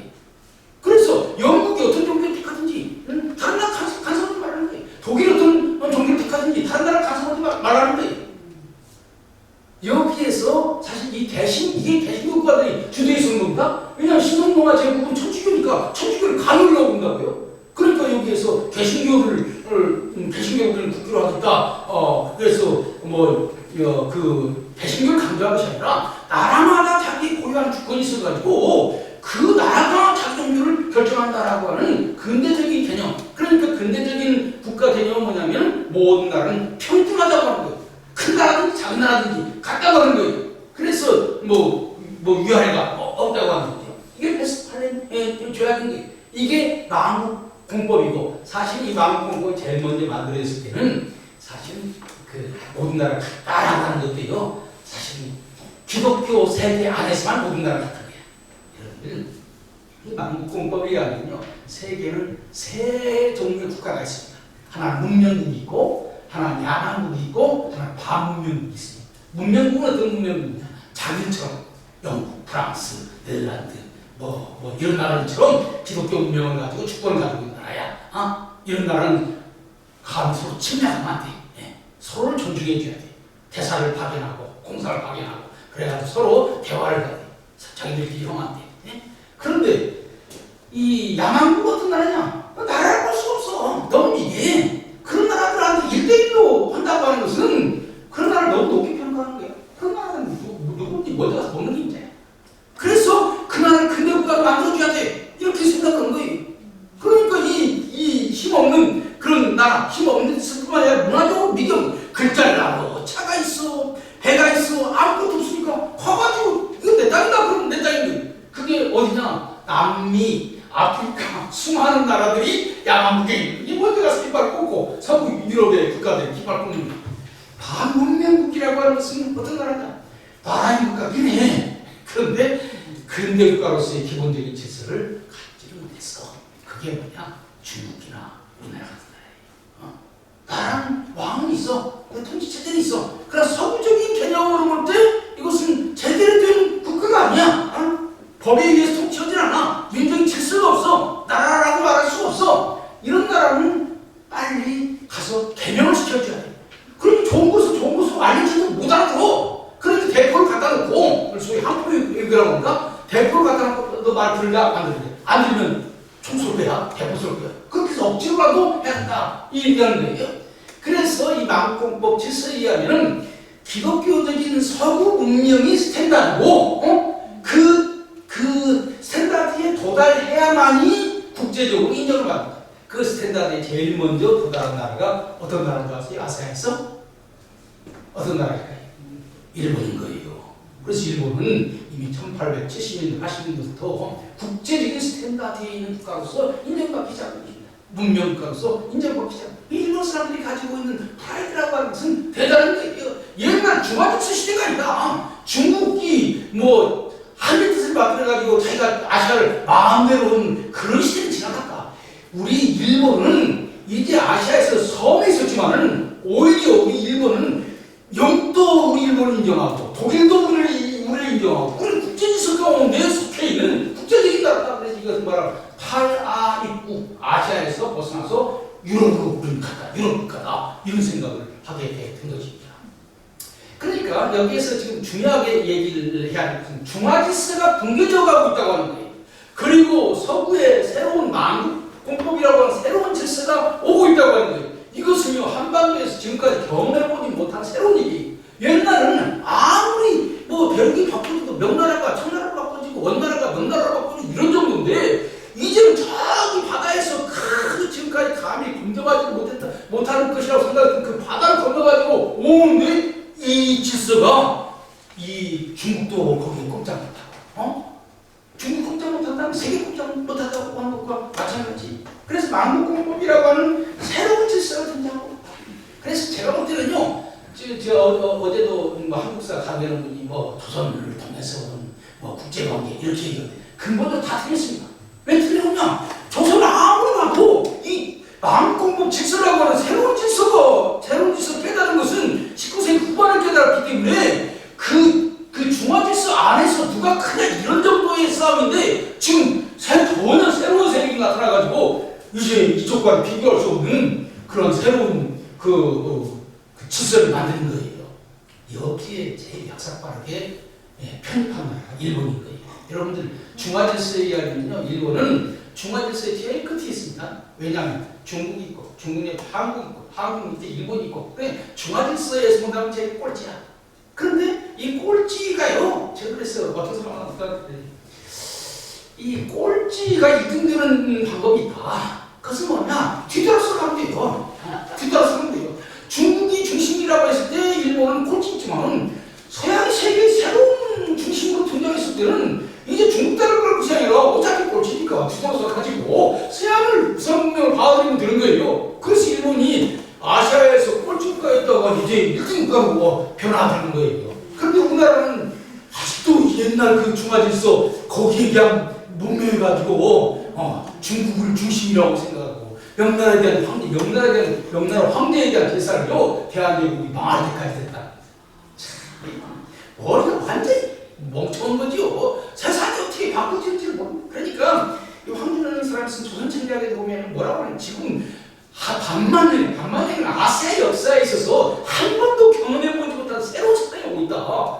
근데 조선의 사람들이 그걸 모르고 있는 거예요. 그걸 모르고 있는 거야. 그래서 지금 현재 우리나라가 이렇게 어려운 것도 지금 조선을 아주 아름다운 나라로 생각하고 그 유교 질서에 의해서 세상을 보고 있는 거예요, 지금 현재. 그런데 지금 그 유교 질서는 끝난 거예요. 그래서 새로운 그 만국공법이라고 하는 새로운 질서가 지금 등장하는 거예요. 일본은 거기 빨리 편입된 거예요. 참 아쉬운 것은요, 일본은요, 그 만국공법이라고 하는 책이 있습니다. 국제질서가 뭔가 이걸 일찌감치 번역해가지고 일찌감치 공부했어요, 일본 사람은. 그런데 우리나라는 아직도 그 만국공법 번역들 아직입니다. 지금도 번역이 안 됐어요. 이미 일본 때 우리나라 사람들이 국제적인 감각이 제대로 생길 수가 없잖아요. 그러니까 지금 현재 문재인 정부도요, 보면 이 국제적인 감각이 없는 거예요. 주변에 있는 우리나라들이 누가 친구고 누가 적은지 모르는 거예요. 중국은요, 우리나라 결코 친구가 아닙니다. 옛날에 그 우리나라를 자기 식민지로 대우국으로 생각했던 그걸 얘기를 하는 거예요. 그런 측면에서 여기 몇 명이 앉아있지만, 그래도 여러분들이 너무너무 귀한 것을 공부를 하고 있는 겁니다. 그래서 그 새로운 질서가 왔고, 이 새로운 질서가 텔레스가 등장하면서 이제 극동아시아에 두 가지 중요한 변화가 생기는 거예요. 그러니까 정리해서 얘기한다면 하나는 중화질서라고 하는 아시아 질서가 있었고 또 하나는 남북공법이라고 하는 새로운 국제 질서가 생기는데 이 국제 질서가 이제 한반도로 오게 극동아시아로 오게 될 때 어떤 문제가 생기느냐. 먼저 중국에서 중화 질서가 무너지기 시작을 하는 거예요. 그것이 뭐냐. 1840년에 있었던 제1차 아편전쟁이에요. 네? 사실 영국이 배를 가지고 중국으로 왔는데 중국하고 뭐 한판 붙어봤으니까 사실 영국이 잘한 것이라고 말할 수 없어요. 영국은요 중국에서 이 차를 수입을 해다가 영국에 다 팔았어요. 그러니까 차를 수입하려면 돈을 많이 줘야 돼. 네, 그러니까 영국 돈이 중국으로 갔지 않습니까? 그러면 이제 영국 입장에서는 영국이 중국에 뭘 팔아가지고 중국 돈 영국으로 와야 돼. 그런데 중국 사람들한테 마땅히 팔 것이 없는 거예요. 근데 가만히 보니까 중국 사람들이 아편을 좋아하니까 인도에서 아편을 재배해가지고 그걸 갖다 중국에 파는데 그래가지고 차를 수입해서 지출하는 돈을 아편을 파는 돈으로 플러스 마이너스 하는 거예요. 그러니까 중국 사람들이 가만히 보니까 야 이거 이 영국이라고 하는 나라가 이 중국을 아편제 국가로 만드는구나. 이건 안 되겠다. 그래가지고 아편 다 몰수해가지고 다 바다에다가 쳐넣어버렸어요. 그러니까 영국 입장에서는 왜 남의 자손 이렇게 하느냐. 이거 불법이다. 그리고 큰 배를 가지고 와가지고 하는데 중국이 한번 붙어보려고 했는데 여기서 육지에 내릴 것도 없이 대포를 막 빵빵 쏘니까 어떻게 할 수가 없는 거예요. 그래 한국을 해버리면 안 돼요. 그래서 사실 소위 상해 지역을 말하자면 중국에다가 대동국에다가 넘겨준 거죠. 이게 1차 아편전쟁인 거예요. 그걸 통해서 소위 개항장이라고 하는 중국의 일부 땅을 영국 사람들이 와서 마음대로 장사할 수 있도록 내준 것입니다. 그런데 사실은 중국 사람들이요 처음에는 이거 전 변방 중국 뭐냐 큰 나라인데 처음 변방에서는 조그만 싸움이다. 아이고 그렇게 귀찮게 하니까 좀 상해 한국 조그만 거 내주자 이렇게 생각을 하고 있었어요. 중국 사람들이 국제 정세를 제대로 판단을 못한 거예요. 그런데 이제 영국이 그러니까 프랑스가 우리가 질서냐 우리도 한번 해보자. 그래서 프랑스가 또 왔네. 그 다음에 이제 사실은 영국이나 프랑스보다 더 먼저 온 것이 뭐냐 러시아예요. 러시아는 그 전부터 이제 북쪽으로 그러니까 보면은요 이 바다를 통해서 영국과 프랑스가 중국으로 온 것뿐만이 아니라 러시아가 저기 몽골 북쪽으로 해가지고 시베리아로 오는 거예요. 그러니까 근대사에 있어서 중국은요 두 가지 세력에 의해서 결국을 당하고 있는 겁니다. 하나는 북쪽에서 시베리아 쪽으로는 러시아 세력이 있는 것이고 또 하나는 남쪽에서 영국과 프랑스를 통해서 오는 세력하고 이 두 세력이 그냥 중국을 걱정 못하게 만들어버린 거예요. 러시아에게 조금 있다고요. 그래서 이제 1850년, 60년 지나가면 중국에 영국 사람도 있고 프랑스 사람도 있고 그 다음에 이제 미국 사람도 있고 러시아 사람도 있고 다 왔습니다. 그런데 정식 이제 제1차 아편전쟁으로 맺어진 조약 그러니까 개항장을 몇 군데 허락을 하고 거기에서 무역을 하는 이런 정도가 아니라 중국을 전면 개발해라 이거야. 그래서 중국한테 자유로운 무역을 할 수 있도록 해라. 그리고 여기에 종교도 선교할 수 있도록 또 해라. 이렇게 요구를 하니까 중국이 그걸 못 받아들이겠다. 그러니까 그냥 영국과 프랑스, 미국은 가입하지 않았습니다. 영국과 프랑스 군대가 북경을 간 거예요. 중국의 황제가 있는 북경을 가가지고 북경의 황제가 도망갔다고 해요. 도망갈 만큼 이것은요 극동아시아에서 어마어마한 놀라운 충격인 겁니다. 세상의 중심이라고 했던 중국의 천자가 저기 오랑캐 이 영국과 프랑스는요 중국적인 개념으로 보면 비문명국의 오랑캐예요. 오랑캐국한테 밀려가지고 도망간다. 그래서 거의 항복한 거예요. 이것을 보면서 이제 중화질서가 중국 중심의 중화질서가 끝났다라고 하는 생각이 듭니다. 이 역사가요 중국에서 북경이 영국과 프랑스에서 함락됐다고 하는 것이 한반도에도 어마어마한 파도로 밀려왔습니다. 1860년에 어떤 일이 벌어졌느냐? 1860년에 중국의 북경이 무너졌다고 소식이 들으니까 이제 멀지 않아 조선 노이제 무너지는구나. 그래가지고 서울에 살던 사람들이 다 지방 문화에 갔더니 내가 어떤 공주대학교 교수님한테 들었는데 자기가 대구에 살았는데 원래 대구 사람이 아니래요. 원래 자기 조상은 서울 사람인데 1860년에 제2차편전쟁으로 중국이 망하는 것을 보고 저도 얼마 있어 망한다 해가지고 피난처 찾아서 대구 내려왔다는 거예요. 이만큼 한반도에도 큰 변화가 있었던 거예요. 이때 새로운 종교가 나타납니다. 어려울 때 그때 이건 천도교가 바로 그때 나타나게 되는 거예요. 그래서 중화질서 자체가 중국 휘청휘청 거리는 겁니다. 중국이 휘청휘청 거리는 거예요.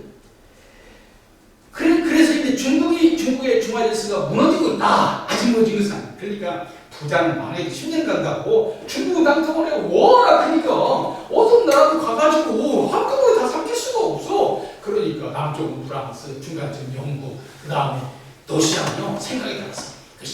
가서 장사하는 이것으로 만족하지 못해요. 왜냐면 러시아는 중국과 국경을 맞대고 있기 때문에 아예 딱 내놔라. 그래가지고 지금 흑룡강 북쪽을 1858년 그 흑룡강 북쪽 시베리아의 큰 땅, 우리나라 몇 배가 된 땅을 중간에 얻겠습니다. 그리고 이제 연해주, 블라디보스토크 이 지역은 천천히 서로 나눠가지고 같이 공동 통치한다고 했는데 이 중국은 연해주로 내려오기를 원하지. 왜냐하면 남쪽으로 와야 부동한 얼자한 하늘을 가질 수 있으니까. 그래서 남쪽으로 내려오게 되고 1860년에 블라디보스토크 그것도 뺏어버렸어요. 그러니까 이제 영국과 프랑스는 무역을 하겠다고 그러고 자기들이 차지한 땅은 사실 한번 조그마한 땅이에요. 그러나 러시아는 엄청난 땅을 중국으로부터 뺏어온 거예요. 여러분들 그 시베리아하고요 연해주 땅을 합하면요 우리 한국 땅이 10배 이상 될 거예요. 그 어마어마한 땅을 러시아가 뺏습니다. 그러면 중국 사람들이 영국과 프랑스를 미워하겠습니까? 러시아를 미워하겠습니까? 이것도 우리 공부하는 매우 중요합니다.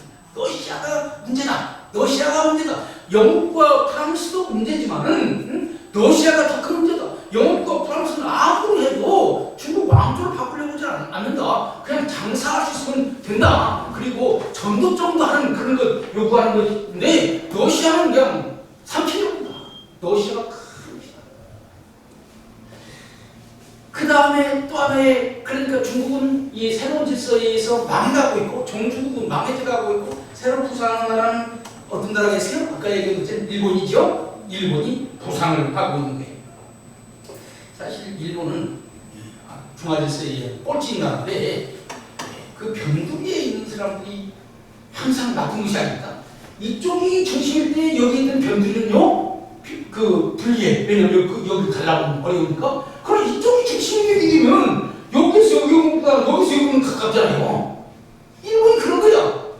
중국이 중심일 때는 중국을 하는 것이 어려워. 그런데 배 타고 유럽이 중심이 되게 되면요 일본 사람은 배 타는 것이 일상이니까. 여러분들이요 그 아시아 대륙을 잇는 열도가요 풀 열도에서 또 일본 열도, 대만, 그 다음에 저 필리핀, 인도네시아, 인도 여기까지 다 갈 수 있어요. 그러니까 하루에 못 가지고는 이 섬에서 저 섬으로, 저 섬에서 저 섬으로 계속 이어져 가는 거예요. 그래서 우리는 육로만 생각하지만은요 우리나라 사람들이요 일본 간 사람들이 조상이 간 것이다. 그게 좀 그것만 아닙니다. 우리 한국 사람들이 일본 가서 살게 되지만요 저기 필리핀 사람들이 대만 와서 대만에서 육으로 와서 육에서 저기 일본으로 와가지고 일본을 사는 사람들이 많은 거예요. 우리는 너무 우리 중심으로만 생각을 하면 안 되는 거예요.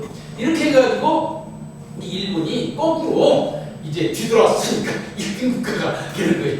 그리고 일본 사람들이요 제1차 아편 전쟁 때 중국하고 영국하고 싸워서 영국이 이기는 것을 제대로 이해했어요.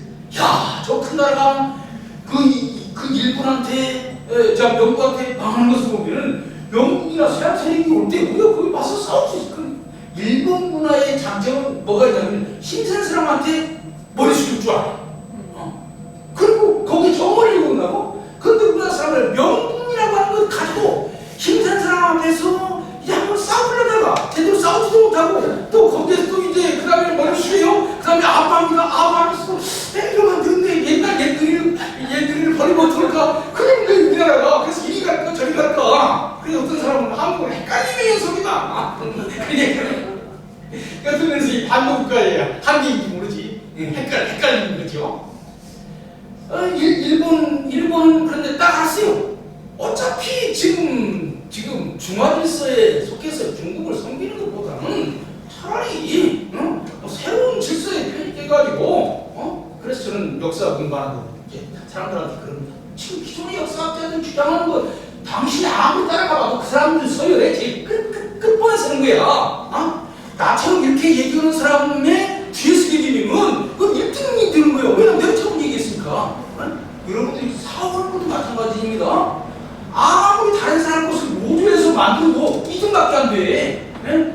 그런데 새로운 제품 만들면 그 사람 1등 오는 거예요. 우리 한국이 세계에 이만큼 나가게 되는 것이요. 이 핸드폰 시장 때문에 그러는 거예요. 핸드폰 시장은 한국이 주도했기 때문에 세계적으로 1등 가는 거예요. 그러니까 여러분들 제 얘기에서 아이디어를 받으셔가지고 남의 뒷따라가려고 했어요. 저는요, 제가 이제 제 인생 생각해 남의 뒷따라가려고 하지는 않았어요.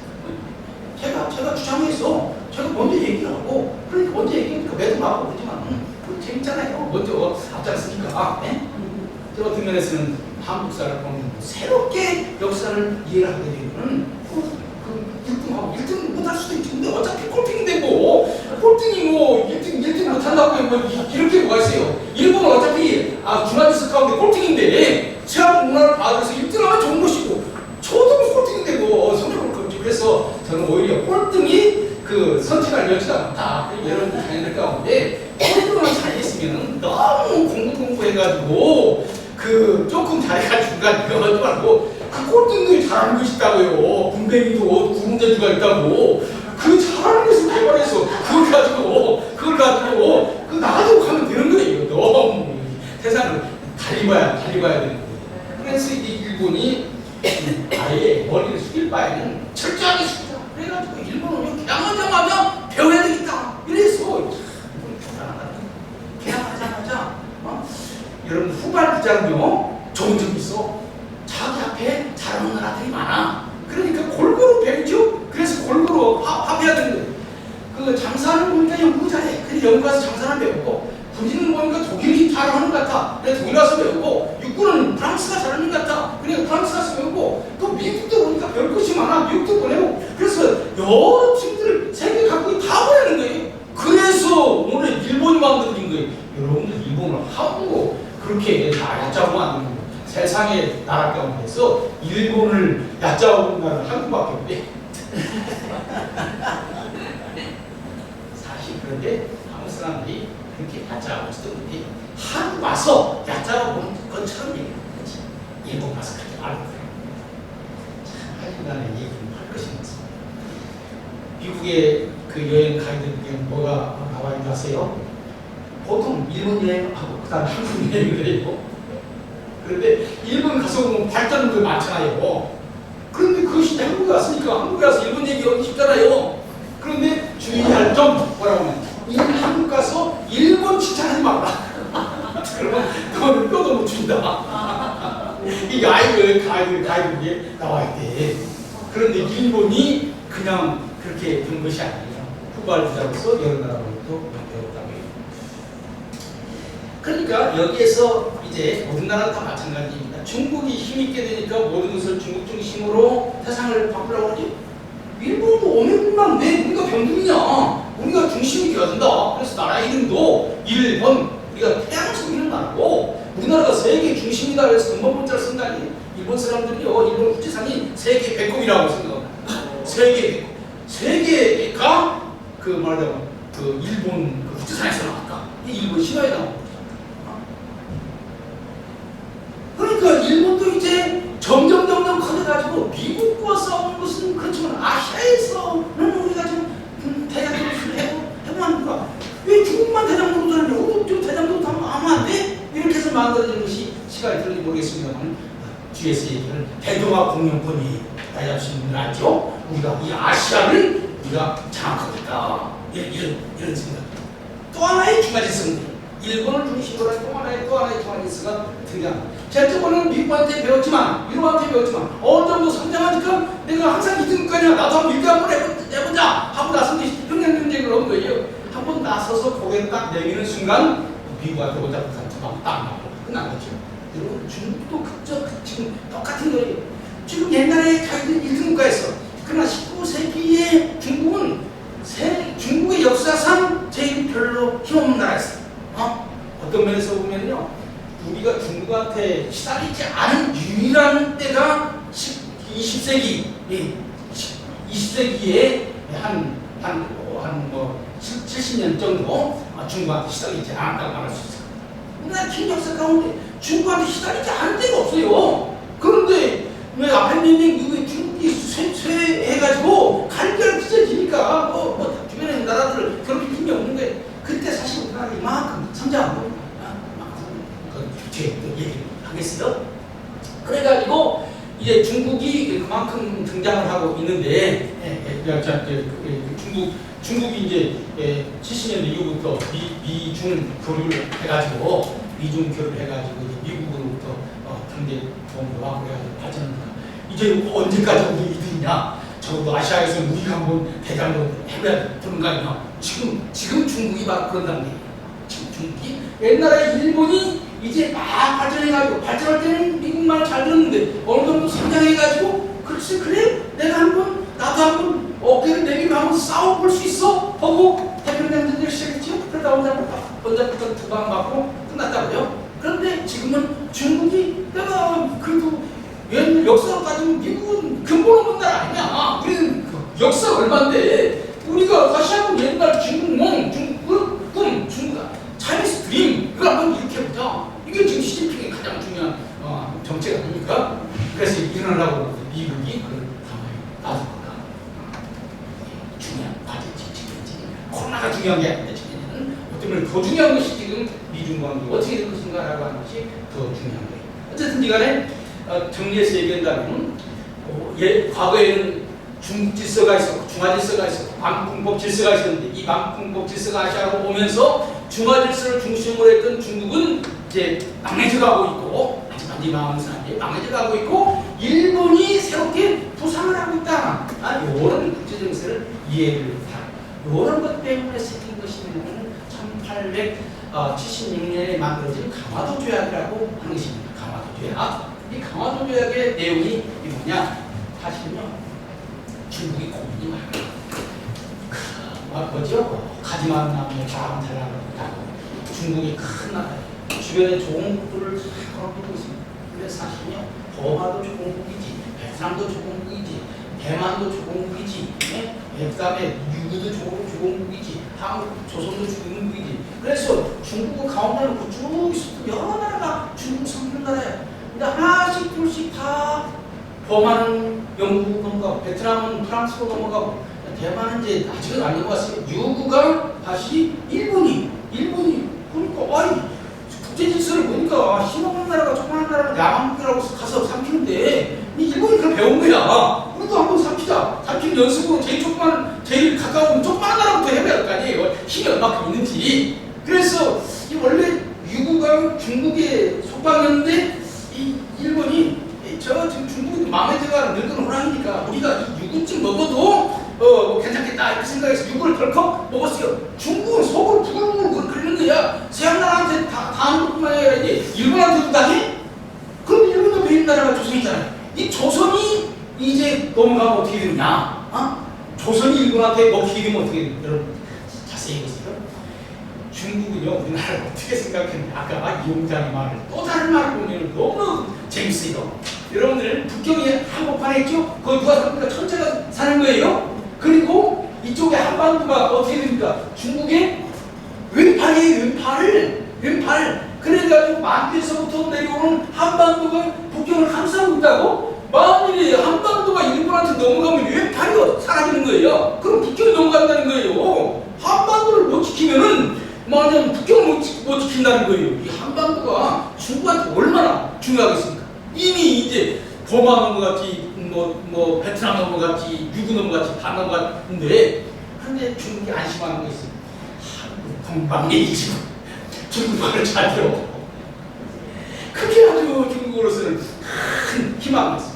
그런데 만약 일본이 침략을 하게 되면은 지금 중국이 일본과 싸울 힘이 있느냐? 싸울 힘이 없는 거예요. 그러니까 일본이 우리나라에게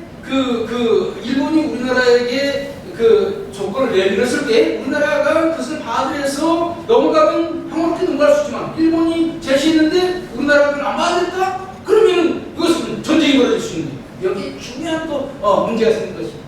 일본이 1868년에 뭘 했냐면 명치유신을 했어요. 명치가 천황, 황제라고. 천황은 황제라는 말이에요. 중국에 황제가 있는데 또 일본도 자기 자신을 황제라고 하는 거예요. 그리고 일본도요, 뭐 조시아번 뭐 여러 번이요, 우리나라로 나라번입니다. 나라라는 말이에요. 그러니까 황제는요, 여러 나라를 거느리고 있어야 돼. 한 나라만 나서는 사람이 황제가 아니야. 황제는 여러 나라를. 그러니까 우리가 기독교에서 예수님을 만왕왕이라고 해요.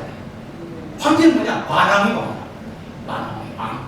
자, 단지 왕이 아니라 황제라고. 왕 위에 있는 황제. 그러니까 저는 이 개념 이해를 못하더라고. 못했다고. 왜냐면 왕이 제일 높은 나라인데 왕이 또 다른 것이 있다고 하면 우리 한국 사람들은 생각을 못했어요. 아니 조선 왕이 좋은데 왕이 또 있다. 그런데 왕이 또 있어. 뭐가 있냐? 만왕이 왕이 있는 거예요. 걔도 그냥 황제는. 그러니까 일본 천황이 자기 자신을 황제라고 그러고 조선과 이제 교류를 한다. 옛날에 교류에 했던 것처럼 교류를 한다고 편지를 보냈는데 조선이 답장이 없는 거야 이게. 국제관계에서 한 나라가 편입을 했으면 답장을 해야 될 거 아니겠습니까? 그런데 조선으로서는 고민인 거예요. 황제는 열련 이브라고 말하자면 효자는 두 아버지를 섬길 수 없고 열련은 두 지아를 섬길 수 없다. 그러면 아니 중국 천자를 아버지라고 그랬는데 황제라는 것은 왕으로서 아버지인데 이제 일본을 또 어떻게 아버지라고 하네. 그럼 죽어도 못한다. 이렇게 생각을. 그래서 그냥 일본에서 무시해버렸어요. 안 해버렸어요. 근데 중국 가만히 생각해보니까 지금 그런 문제가 아니야. 아니 일본이 저렇게 힘세가지고 너 우리가 보낸 문서를 가지고 이렇게 뭉갰으니까 여기에 대한 대답을 해라. 그리고 막 배를 가지고 오면 어떻게 되냐. 그래서 일본과 조선이 전쟁을 하게 되면 어떻게 돼요? 중국한테 도와달라고 그럴 텐데 중국은 자유가 속죄야 지금. 그러니까 도와줄 수가 없어. 그래서 오히려 중국에서 먼저 일본과 조약 맺으라. 황제라는 말을 좀 무시하고 그냥 맺으라. 이렇게 얘기한 거예요. 그래서 가만히 조약 맺은 거예요. 조선이 맺은 게 아닙니다. 중국이 이용작이라는 사람이 막 편지를 보내가지고 조선의 대신들한테 맺으라고 한 거예요. 근데 거기에서 끝나는 것이 아닙니다. 그래서 이제 임시적으로 이제 문제는 해결을 했어요. 그런데 1876년에 강화도 조약이 맺었죠. 그런데 3, 4년이 지나가서 또 다른 문제가 생겼습니다. 제가 약간 혼도했는데요. 아까 유구 열도는 1879년에 중국에 넘어갔습니다. 강화도 조약이 맺어진 다음에 이제 유구가 일본한테 넘어갔다고요. 그러니까 이제 유구가 넘어가고 그래서 이제 중국이 부글부글 거리는 거예요. 그래서 이제 지금 강화도 조약에서는요 여러 가지 조약을 했는데 조선이 하나도 실제 실행을 안 했어요.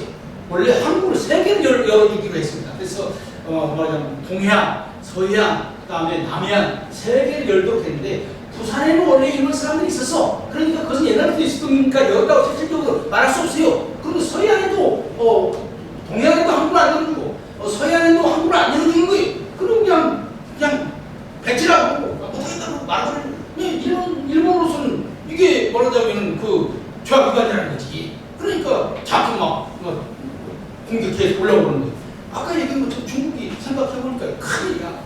아니 일본이 조약 위반을 했다고 해가지고 조선과 전쟁을 하려고 그러면은 중국이 개입을 해야 되는데 옛날 명나라가 왜 망했습니까? 일본과 싸우는데 명나라 군대를 보내가지고 여기에 힘이 다 빠진 거예요. 근데 청나라가 그냥 그 만주를 공격해보니까 망한 거예요. 지금 똑같다는 거예요. 그럼 어떻게 해야 되냐? 이 일본을 막기 위해서는 어떻게 해야 되냐? 다른 나라를 끌어들여야 된다. 이 얘기 조금 다음. 지금까지는 일본만 걱정했는데 그래서 일본 조선을 삼키면 어떻게 그러냐? 그러면 오른팔이 무너지면 어떻게 그러냐? 이것 때문에 이제 고민하고 있는 찰나에 또 다른 문제가 생기는데 그게 뭐냐면 러시아가 1860년에 블라디보스토크를 차지했습니다. 그래서 러시아가 블라디보스토크를 차지했을 때 이미 문제는 벌어지기 시작합니다. 조선도 알고 있었어요. 그래서 그때 이제 천주교 사람들은 뭐라고 얘기했냐? 프랑스와 손잡자. 프랑스와 손잡으면은 프랑스가 러시아를 막아줄 것이다. 그렇게 해서 일어나는 것이 벽인양요라고 하는 어마어마한 전쟁이 또 일어나게 된 거예요. 시간이 빼고요. 그런데 1880년에는 무슨 일이 벌어지고 있었냐? 러시아는 땅덩어리만 크지 이게 다 얼어붙은 땅이야. 그래서 러시아의 오메굴방 꿈은 뭐냐면 바다로 나가는 길을 찾는 거예요. 땅덩어리만 크지 바다로 나갈 수가 없어요. 북쪽으로 나가자니 뭐 얼음이 얼었고 이제 그 그 중도 유럽으로 나가는 길이 있어요. 그게 뭐냐면 흑해를 중심으로 해서 보스포러스 해역을 통해서 지중해로 나가는 그 길이 있습니다. 세계 지도를 보면은 그 길이 있는 거예요. 그런데 러시아가 내려오는 것을 죽으라고 막는 사람, 쫓아가면서 좀 따라가면서 막는 사람이 있습니다. 누가 막을까요? 영국이 막고 있는 거예요. 영국이. 그래서 이 보스포러스 해협에 프랑스 군대하고 영국 군대가 터키에 가가지고 못 내려오게 막는 거예요. 그래서 전쟁을 했는데 전쟁 졌어요. 러시아가. 근데 못 내려오는 거예요. 그럼 어떻게 합니까? 이 동쪽으로 오는 거예요. 그래서 이제 블라디보스토크로 사실 내려오려고 했어요. 그런데 여기에서 일본이 또 막고 또 그 다음에 여기 또 말하자면 영국이 또 여기까지 와가지고 또 막으려고 오는데, 그러니까 이제 중국이 러시아가 하다 못해가지고 사실 어떻게 하려고 했냐면은 지금 중앙아시아, 소위 탄탄탄이라고 하는 그런 나라들, 중앙아시아 지역을 뚫고 내려와서 인도양을 통해서 세계로 태평양 나가려고 했어요. 그래가지고 어디에서 전쟁이 벌어졌냐면은 지금 소위 그 유구르 다치주라고 하는, 중국의 유구르 다치주라고 하는 지역이 있습니다. 서쪽 지역이에요. 거기 지역을 말하자면 소련이 러시아가 공격을 하기 시작한 거예요. 거기서 전쟁이 벌어진 거예요. 그러면 러시아가 이제 그렇게 해서 인도양으로 내려오면 어떻게 됩니까? 영국이 위험하잖아요. 인도를 영국 식민지를 가지고 있는데. 그러니까 중국 편에 영국이 붙고 뭐 프랑스가 도와주고 그래가지고 그냥 완전히 그 러시아를 막았어요. 소위 이리 분쟁이라고, 이리라고 하는 큰 강연에서 이루어진 것입니다. 그런데 그래서 이 지역에서 이제 러시아가 지게 되니까 많은 국제정치하는 사람들이 그러면 그 흑해로 나오는 길도 막혔어. 인도양으로 나오는 길도 막혔어. 그러면 길은 뭘까? 그것은 극동으로 와서 블라디보스토크로 해가지고 태평양 나가는 길밖에 없어요. 그래서 멀지 않은 곧바로 이제 러시아가 이제 극동 함대를 통해서 이제 한반도 밑으로 내려오려고 한다. 근데 중국은요 이미 시베리아를 뺏겨봤죠. 연해주를 뺏겼죠. 그다음 이미 지역도 러시아가 삼키려고 하는 걸 겨우겨우 나갔죠. 그러니까 러시아가 너무너무 무서운 거야. 그래서 전체적으로 일본을 막으려고 했는데 이제 러시아라고 하는 더 큰 세력이 등장하는 거예요. 이래서 한반도가 이게 완전히 새 세력 밑에 가운데 있게 되는 거예요. 결정적으로는 중국과의 관계만 잘하면 우리나라 살 수 있다. 중국과의 관계만 잘하면 살 수 있다고 생각했을 때 만들어진 질서가 4년 있은 거예요. 그 질서는 일본이 부상을 하고 있고 러시아가 부상을 하고 있을 때는 안 맞는 거야. 중국과만 중국보다는 일본이 더 힘세지고 러시아가 더 힘세지는데 중국과만 잘해가지고 되겠냐. 이게 유민들의 썩은 꼴통거린 거죠. 맨날 사상경만 있고 중국이 세계 정부인 줄 알고 있었던 사람들의 생각이 바로 여기인 거예요. 바로 그런 점에서 다 어리석은 사람들인 거죠. 그래서 이때 이제 조선은 말이야. 사실은 날이 누구도 몰랐어. 조선은. 왜냐면 러시아가 얼마큼 강한 나라인지도 잘 알지를 못해. 그러나 좀 무섭긴 무섭고, 일본도 저 사람들은 생각할 때 일본이 해봐야 무슨 말이네. 그 외놈인데 외라는 말이 무슨 말입니까? 외소하다는 말 아니에요. 외소하다. 작다는 말 아니에요. 그냥 일본이 발전했으면 얼마나 발전했으면. 그럼 중국은 알고 있었다고. 일본이 얼마큼 발전하고 있는지, 러시아가 얼마큼 큰 나라인지 알고 있었어요. 근데 조선은 그것도 모르고 중국 바지가 가랭이만 잡고 있으면 살을 시다고 생각하는 거예요. 그래서 여러분들이 문서를 보면 시콜콜 중국한테 어떻게 해야 됩니까? 우리를 살려주세요. 뭐 이런 것은 시콜콜 하는 거예요. 어떤 면에서는 비굴하다시피 모든 중국에게 보내는 문서예요. 5줄은 중국 천자를 찬양하는 말로잖아요. 모든 문서는 이게 공식적으로 그렇게 해야 되겠어요. 대답에 위하시고. 그래서 우리가 기도할 때 하나님 앞에 하는 말이 바로 중국 천자한테 하는 말하고 똑같아요. 그렇게 하고 있는 거예요. 그래서 세상이 어떻게 돌아가는지도 모르는 거예요. 그래서 그때 이제 중국에 있는 이용단이 아무리 편지를 보내도 그게 잘 무슨 말인지 깨닫지는 못해. 중국이 그래도 우리가 약하니까 이제 일본과 잘해야 이렇게 말할 수 없잖아요. 그러니까 적당히 다른 말로 해가지고 얘기해도 조선이 못 알아들어. 그 말이 무슨 말인지 못 알아들어. 이때 이제 말하자면 중국이 건국하고 또 조선이 중국이 하도 이렇게 서양 세력과 이제 그러면은 여기에서 중요한 것이 그럼 이런 나라들을 막으려면 어떻게 해야 되냐? 중국이 생각하는 것은 뭐냐면 서양 세력을 끌어들여야 된다는 거예요. 자기 힘으로 일본 막을 수 없고 자기 힘으로 러시아 막을 수 없으니까 조선을 미국과 미국과 관계를 맺게 하고 서양 나라와 관계를 맺게 하게 되면은 조선이 무서워서 조선을 못 친다고 중국이나 일본이 중국이 무서워서 조선을 못 친다고 하는 것이 아니라 미국이 무서워가지고 러시아가 못 내리고 미국이 무서워서 일본이 못 올라온다는 거예요. 그래서 이런 정책을 누가 제안했냐? 계속해서 중국이 조선한테 얘기합니다. 너 세상이 어떻게 바꾸어지는지 아주 내가 길 알려주는데 세상에는 균세 정책이라고 하는 게 있어. 세력을 잘 보면서 세력을 잘 이용을 하면은 약한 나라도 잘 나갈 수가 있어. 미국을 끌어들이게 되면은 미국과 조선 이해관계가 얽히게 되고 그러면은 러시아가 한국을 할 수가 없어. 이렇게 해서 중국이 먼저 한반도의 서양 여러 나라와 관계를 맺도록 한 겁니다. 저는 이것이 매우 중요하다고 생각합니다.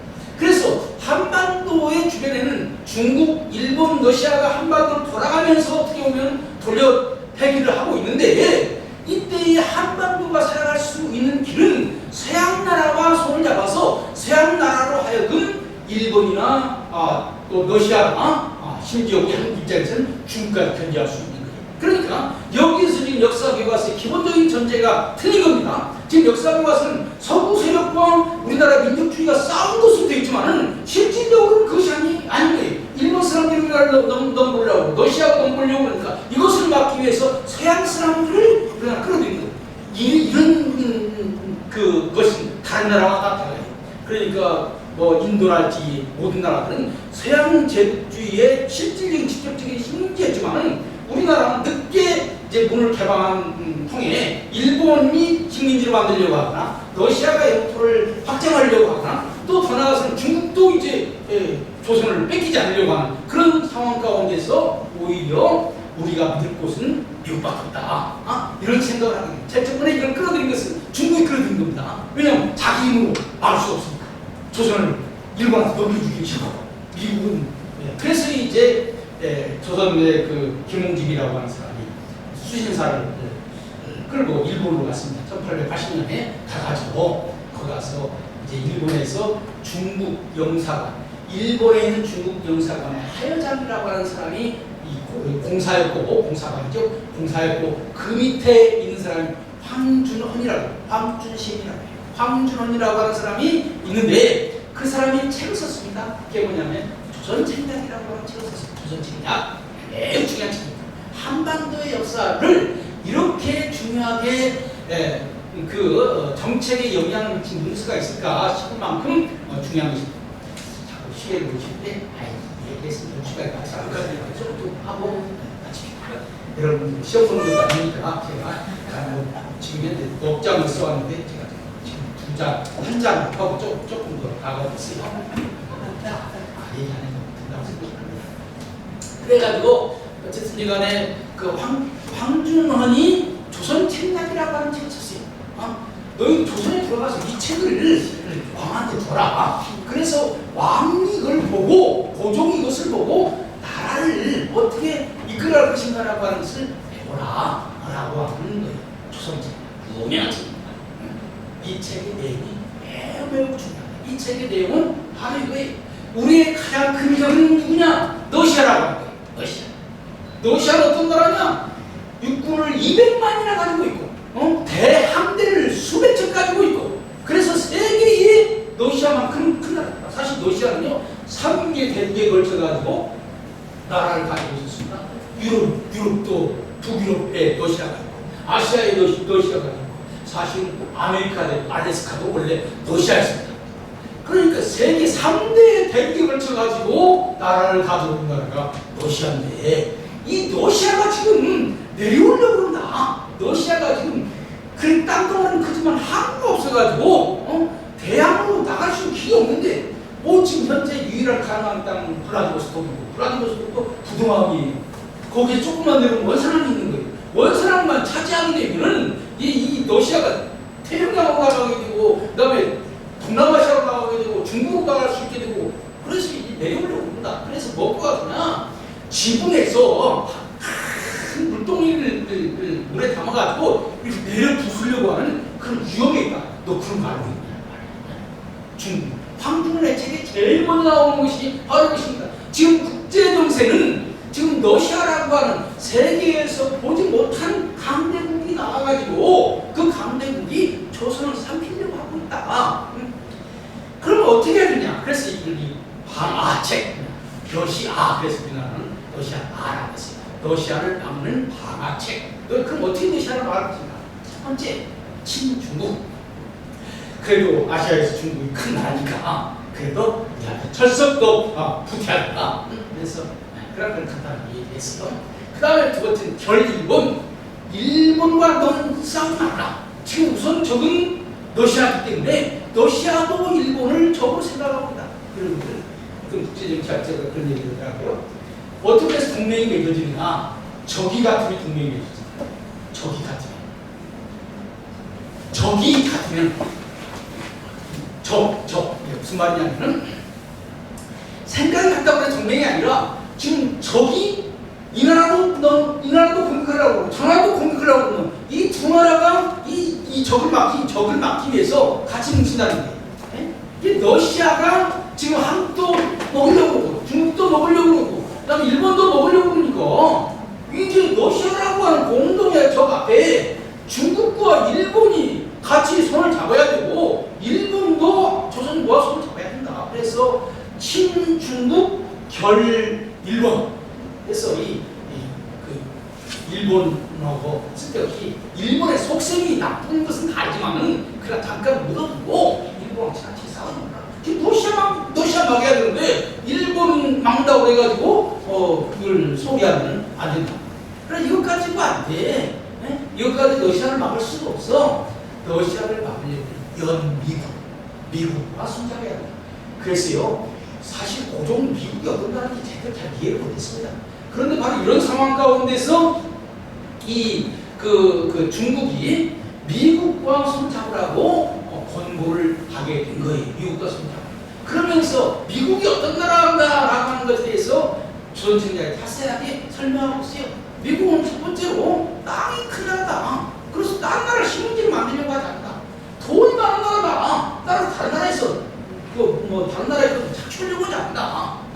그래서 미국은 1차적으로 다른 나라를 식민지로 만들려고 하는 나라가 아니라는 거예요. 러시아와 일본이 나쁜 것은 중국의 입장에서는 식민지로 만들려고 한다는 거예요. 적어도 서구 유럽 제국들은 제일 이제 그 식민지로 만드는데 관심이 없는 나라가 미국이고, 그 다음 영국이고, 그 다음 프랑스야. 그러나 그래서 미국이 제일 좋은 거라고 하는 거죠.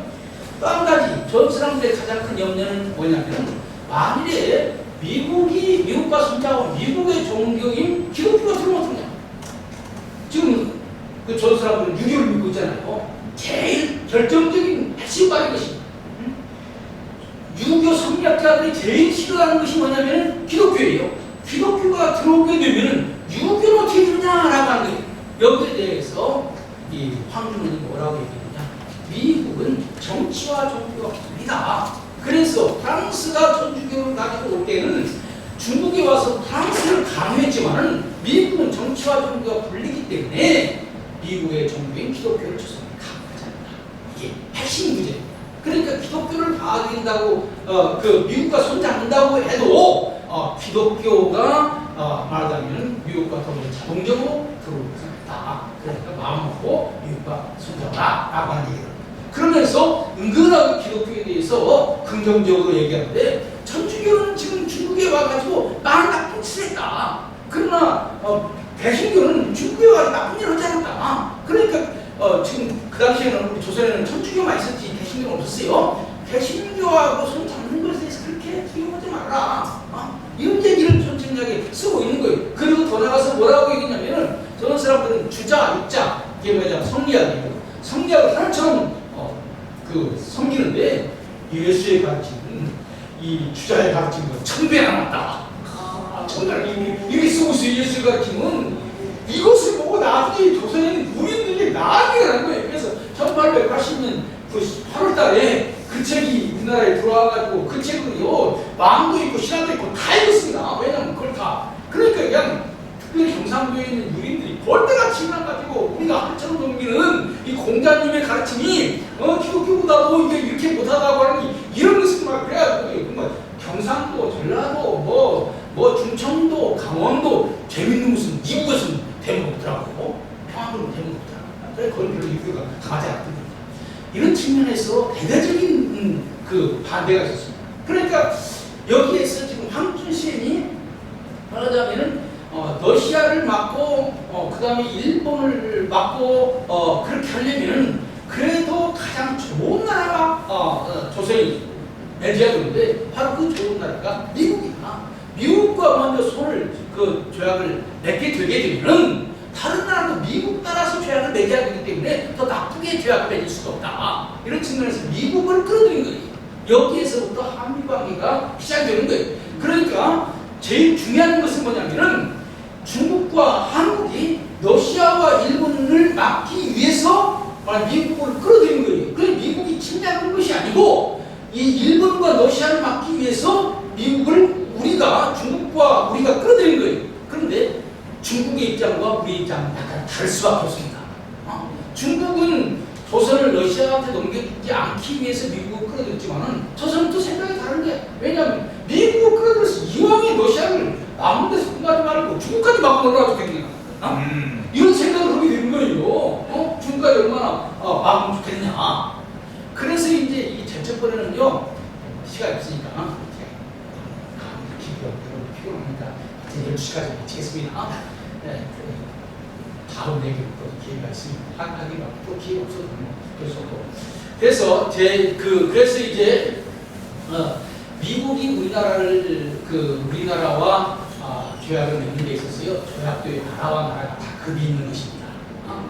조약을 맺을 때 그냥 맺는 것이 아니에요. 대사급이 있고 특명 대사급이 있고 대사급이 있고 공사급이 있고 여러 가지가 있어요. 여러 급이 있어요. 그런데 우리나라에 어떤 사람을 공사라고 보느냐? 포트라고 하는 사람을 조선에 공사라고 했어요. 그런데 이 공사의 직급이 어떠냐? 미국이 중국에 보내는 공사와 동급의 공사권 나라에 있다는 거예요. 이건 뭘 의미하느냐? 미국이 중국과 조선을 대등한 관계로 대우하고 있다고 하는 거예요. 고전 너무너무 좋았어요. 세상에 지금 중국 앞에서 그냥 쩔쩔 매가지고 하늘 우러러보듯이 중국 찬양했는데 아니 미국에서 보내온 공사는 여러분들요 3대 구개 정확하게 이러겠습니다. 3번 머리 절을 하고 9번 땅에다 머리를 대는 이것이고요. 조선의 왕이 중국에 천자를 만날 때는요 특별히 하는 거 아니에요. 모든 사람들을 그렇게 해야 돼요. 천자를 만나려면 누구든지 중화질서에 있는 사람한테서는 봐야 되는 거예요. 그것이 하늘을 대리한 천자니까 그 위험을 갖춘 거예요. 절을 3번 하고 한 번 할 때마다 3번씩 땅에다가 머리를 대고 그렇게 해야 되는 거예요. 그런데 중국에서 공사가 왔는데 공손하게 절을 하니 중국의 천자에 사신 경우에는요 조선의 왕이 나가서 천자를 대신해서 왔으니까 극진하게 모셔야 되는 거예요. 그런데 미국에 공사가 왔는데 그런 거 아무리 형식이 없이 하니까 이거 너무너무 좋은 거야. 그래서 일설이가 사실인지는 몰라요. 버선을 신고 그냥 너무 좋아가지고 춤췄잖아. 그 천자에 의해서 짓눌렸던 고동으로서는 너무 좋은 거예요. 그런데 여기에 또 사단이 나. 중국이 가만히 보니까 이거 보라. 이제 미국을 끌어들여가지고 일본과 러시아를 막으려고 했는데 이제 미국을 끌어들여가지고 우리를 왕따시키려고 그래? 여기서부터 문제가 생긴 거예요.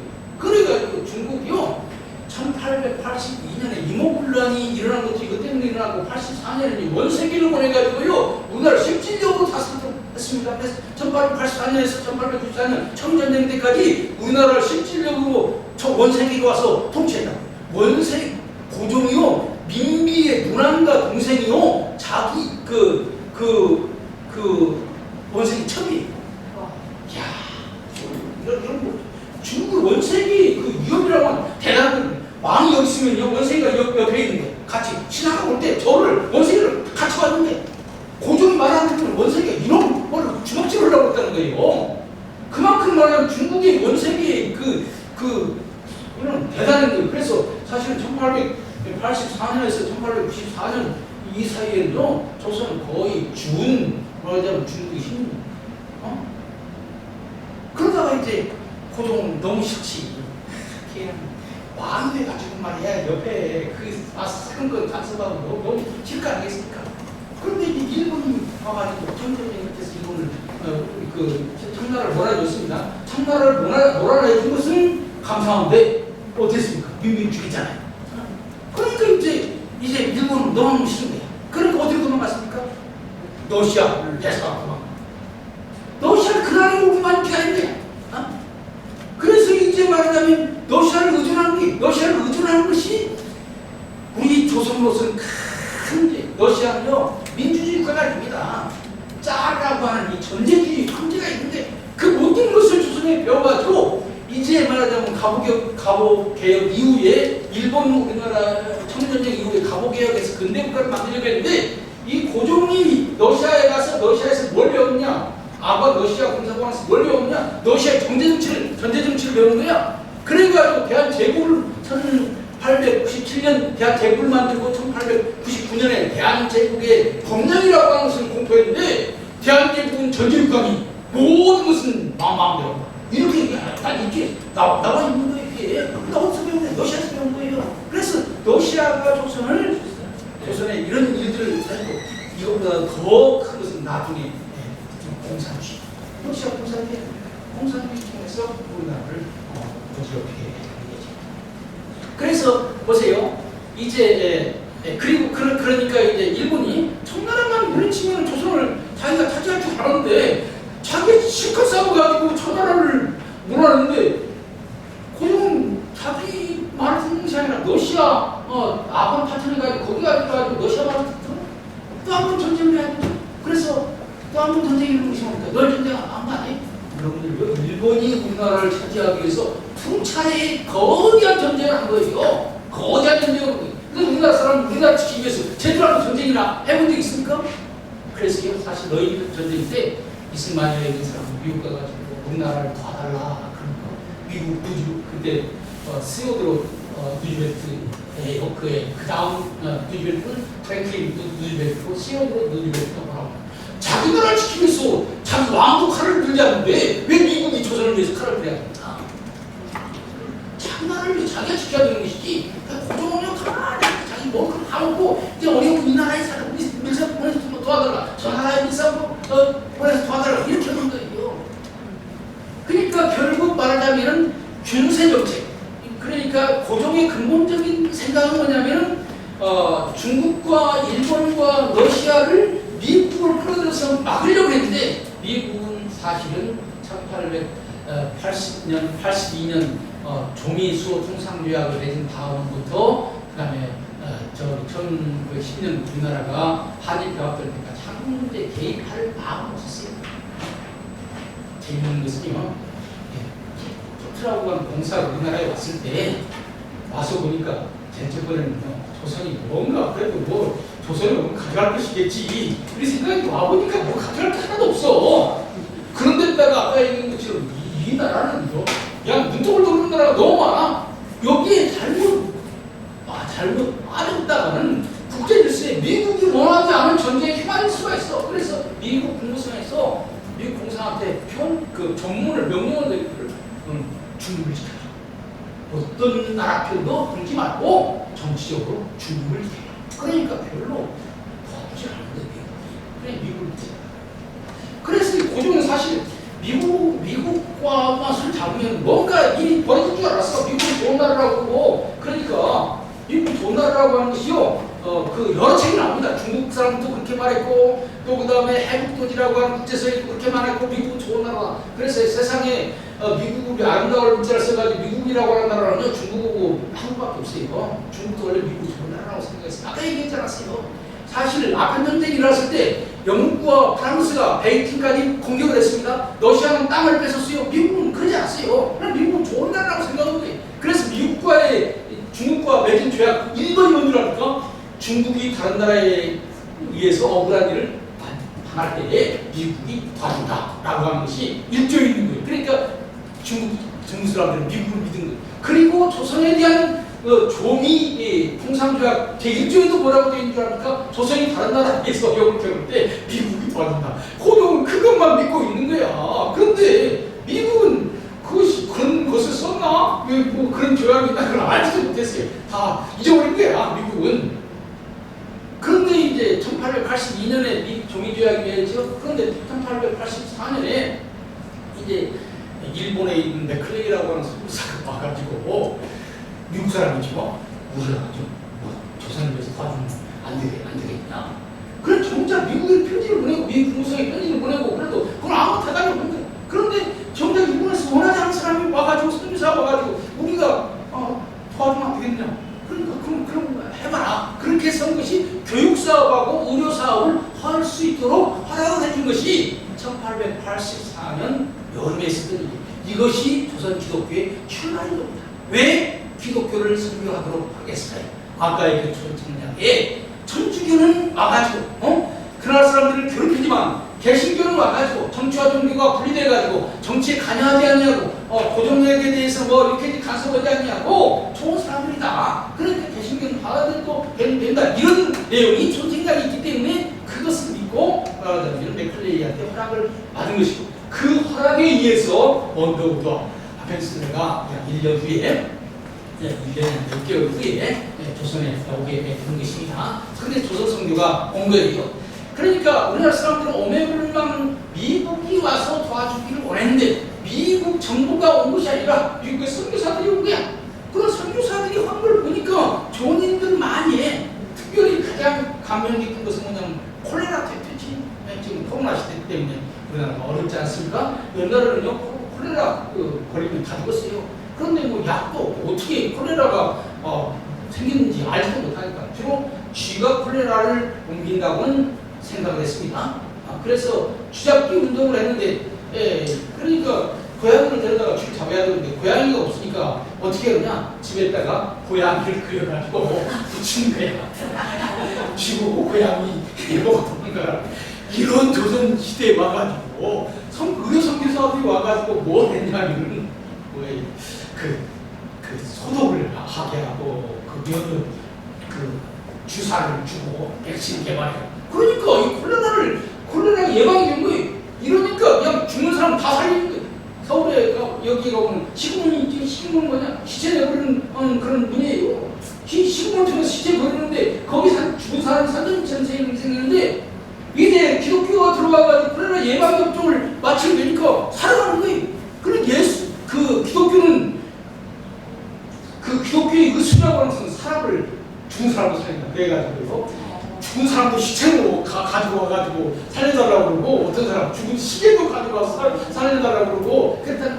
이렇게 생명의 강함을 보인 것이고 또 그다음 천일전쟁 때 또 놀랐어요. 왜냐하면 저 조그만 일본이 어떻게 저렇게 큰 통화를 이겼을까? 일본은 1만 가지고 안 되는데 뭐 때문에 저렇게 이겼지? 그러니까 서양에서 뭔가를 많이 모았기 때문에 그렇다.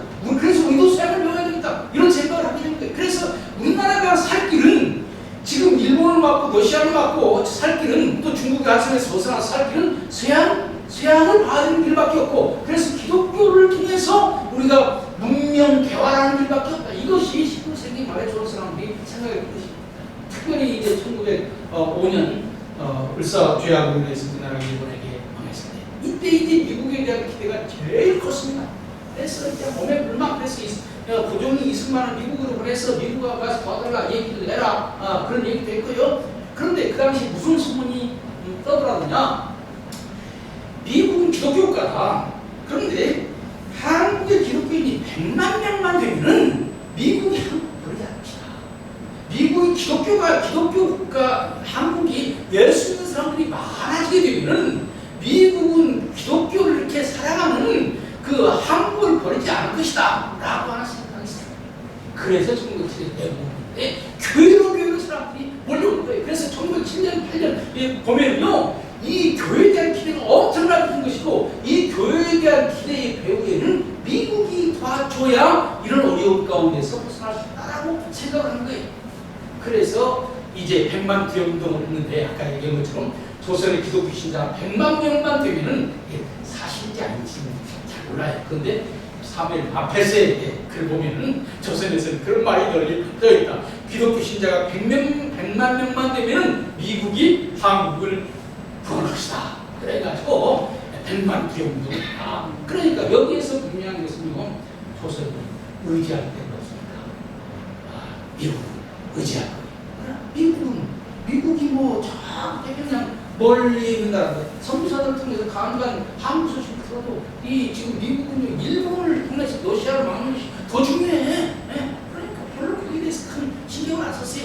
그러나 선교사들은 끈질기게 미국을 향해서 한국을 도와달라. 그런 얘기를 한 거예요. 이것이 1907년의 상황이에요. 그러니까 제가 지금 3부로 얘기하려고 그러는데 1부만 얘기를 했습니다. 개항기, 일제시기, 그 다음에 해방 이후 3부로 얘기하는 개항기만 얘기를 하는데 이것만 해도 중요하다고 생각합니다. 그러니까 결국 중국, 그 다음에 그 일본, 러시아 이 삼각관계에 있어서 한국을 도와줄 수 있는 나라는 미국뿐이고, 그런데 미국은 직접 도와주지 않고 선교사들이 와서 미국이 어떤 나라인가를 알려주긴 했지만은, 그래서 미국에 대해 희망을 가했지만 정작 미국은 도와주지 않았다. 결국 그래서 우리나라는 일본에게 망하고 말았다. 이 얘기입니다. 그런데 이제 3.1운동 때도 또 한 번 우리나라 사람들이 미국을 향해서 도와달라고 했어요. 일수인 임종장이 얘기하지 않았습니까? 이거 모든 약속과를 구원했다. 그랬으니까 우리나라를 구원해달라. 미국한테, 미국의 3.1운동 때 수많은 청원서가 있어요. 그 청원서가 미국 대통령 일수한테 보내는 거예요. 우리나라 도와달라. 일본을 막고. 그래, 참, 그때 보면요. 꿈도 컸어. 유럽에서는 독일이, 제1차 세계대전 독일이 있겠잖아요. 독일이 골치 아픈 나라인 것처럼 아시아에서는 일본이 골치 아픈 나라. 근데 미국이 우리를 도와줘서 민주주의가 되면은 미국과 한국이 힘을 합해가지고 기독교 민주주의가 아시아에 전파하게 되고 일본의 군국주의를 제할 것이다. 그러니까 우리가 손잡자. 이런 얘기를 썼더라고요. 대단해요. 그 나라 이름 조그마한 그 사람들이. 그런데 미국이 거기에 있어요. 도와주자. 미국은 일본이 큰 나라인데 일본은 국제 질서를 끌어가야지. 조심 사람들은 힘이. 그런데 미국이 이제 한국에 대해서 관심을 갖고 2차 세계대전이 끝나고 미국하고 일본하고 미국은 파트너가 돼가지고 같이 살아왔는데 일본하고 미국하고 전쟁을 하게 된 거예요. 1941년 12월 초에 태평양전쟁이 시작됐습니다. 1942년 3.1절은요, 미국의 3.1절은요, 축제했습니다. 한국 사람들이 오늘만 기다리는 것은 뭐냐? 이제 미국과 일본이 전쟁하기만 기다리는 거예요.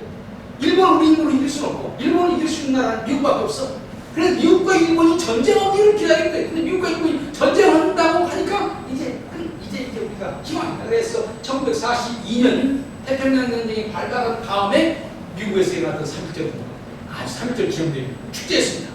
희망입니다. 그래서 사실은 1차 세계대전 때에는 정리해서 얘기한다면, 그 19세기, 20세기 전반에는 미국이 일본을 견제해 주었기 때문에 우리나라가 독립됩니다. 그 다음에 이제 일본은 이제 미국 시키는 대로 해야 되니까 우리나라에게 그렇게 위협이 아니에요. 그 다음에 이제 우리나라의 본격적인 위협을 등장한 게 뭐냐? 러시아고요, 러시아. 러시아가 이제 옛날에는 짜르라고 하는 공산 그 전쟁 정치였는데 이 짜르 체제가 말하자면 공산주의, 볼셰비키 혁명을 통해서 공산주의를 바꿔진 거예요. 그런데 결국 근본적으로는 러시아입니다. 짜르가 말하자면 그 공산당 서기장으로 이름만 바꾸는 것이지, 러시아 사람들은요 지금도 짜르나 공산당 서기장이나 다 똑같아. 러시아의 대표자 이것에 불과한 거예요. 그 공산주의가 이제 한반도를 괴롭히기 시작하는 거예요. 러시아가 괴롭히기 시작하는 거예요. 이 공산주의 누가 막아줬습니까? 미국이 막은 거예요. 미국이 안 먹었으면 한반도는 진짜 붉은 걸로 드는 거예요. 그런데 이제 그런 틈에 이제 지금까지 숨죽이고 멸시를 당해가면서 이제 했던 중국이, 사실 중국은요 1910년에 청나라가 망했다고요. 1911년 청나라가 망했다고요. 1949년 사실 중화인민국이 만들어지기까지 중국은 사실 통일나라가 아니에요. 여러 그 정권들이 막 그냥 이게 막 군발하고 그러시기 1949년 이제 오 대통령이 이제 나라를 만들었죠. 그 다음에 이제 한국군들이 참여했지만 아직 중국은 힘이 없는 나라라. 아주 가난한 나라. 그런데 1970년에 어떤 일이 벌어졌습니까? 미국과 중국이 수교를 했죠. 그래서 이제 개혁개방을 하게 되고 세계적인 자본주의 질서에 편입되게 되니까 중국에서 공장에서 만들어내면 미국이 사주고, 그러니까 중국이 오늘날 저만큼 크게 된 거예요. 아까 얘기한 것처럼 여러분들이 보니까 일본도 2등 국가에다가 1등 국가가 되려고 그러니까 미국과 앞게 되고, 소련도 제2차 세계대전 내내 미국과 더불어서 미국의 지도 아래서 2차 세계대전을 한 거예요. 그런데 전쟁 끝난 다음에 지가 1등 해보려고. 그랬어요. 그러니까 미국과 소련이 한번 붙어가지고 말하자면 공산권이 망한. 이제 세 번째 등장한 20세기, 21세기에 일본, 소련 다음에 등장한 또 하나의 그 아시아에서 우리가 대장로 해보겠다라고 하는 나라가 어떤 나라입니까? 중국이 지금 막 등장하고 있는 거예요. 미국이 저것을 어떻게 할 건가? 여러분들 간단하게만 얘기를 합니다. 미국하고 중국하고는 군사력으로 게임이 되잖아. 게임이 되잖아. 그 다음에 지리적으로 아까도 얘기한 것처럼 중국은 미국과 전쟁을 만일에 중국이 미국과 전쟁을 하게 되면 티벳이 독립을 할 겁니다. 육으로도 독립을 얘기할 것입니다. 내몽골도 독립할 것입니다. 그럼 완전히 이쪽으로 하는 거예요. 내가 생각할 때는 생각이 안 나가야 돼요. 그래서 중국이 강화하는 것이 한반도로서는 좋아요. 중국이 힘이 세면 셀수록 옆에 강대국 있으면요 힘을 좀 열심히 키우면요 어디가 써보고 싶지 가만히 있을 것이라고 생각을 못하는 거예요. 이런 점에서 중국과 미국은 현재는 말하자면 1대1 게임이 아니에요. G2라고 하는 세계의 그 강대국이 그 그레이트 네이션 G2라고 하는 얘기를 한국밖에 안 해요. 미국은 중국은 미국과 어깨를 겨눌 수 있는 그러한 그 대등을 가집니다. 이런 점에서 한국에서 중국을 자칫 과도평가하게 된 것이고 그것뿐만이 아니에요. 그런 정치 경제적인 뿐만이 아니라 우리가 정치 종교적인 측면에서 한번 생각해 보자고요. 옆에 지금 중국은요 두 가지가 짱뚱된 나라입니다. 하나는 유교적인 중화 질서를 다시 꿈꾸고 또 하나는 거기다 공산주의까지 꿈꾼 거예요. 옛날에 소련이 공산주의 정주국이었는데 이제는 중국이 공산주의 정주국 노릇을 하려고 그런 거예요. 그러니까 유교적인 정주국에다가 공산주의 정주국에다가 두 가지가 유교만 있었는데 공산주의까지 와가지고요. 그러면 지금 중국이 안전하려고 그런 막강한 힘을 가진 중국이 안전하게 되면 어떻게 될까요? 우리 한반도도 그런 유교나 공산주의를 따르는 나라가 되어야 중국이 안전한 거예요. 그런데 중국이 미국에 온갖 스파이를 보내가지고 미국을 넘어뜨리려고 한다면 한반도에 안 보내겠습니까? 한반도에 지금 내가 볼 때는 중국으로부터 안 겁니다. 중국은 한반도에 돈 잘 알고 있어요. 한국 사람들도 중국 사람들이 돈 좋아하는 것처럼 한국 사람들도 돈 좋아한다는 걸 잘 알고 있어요. 그렇기 때문에 내가 생각할 때는요, 지금 한국의 각각 중요한 계층마다 중국 사람들이 로비를 많이 해서 친정파를 많이 만들어왔을 거예요. 그렇기 때문에 우리에서 볼 때 어떻게 저 사람이 저런 얘기를 해? 중국으로부터 돈을 받고 또 뭔가 지금 뭔가 약점 있으면 너 그래? 너 우리 말 안 들어? 폭로해버릴 거야? 그러면 어떻게 합니까? 어떻게 우리 한반도가 지금 이런 상황이 그래서 그러면 우리 한국이 어떻게 해야 되냐? 중국을 빨리 복음화하고 중국을 민주국가로 만들 수밖에 없어요. 중국을 민주국가로 만들게 되면은 미국과 중국이 싸움하지 않아. 그리고 우리나라도 좋아. 그럼 중국 국민도 좋아.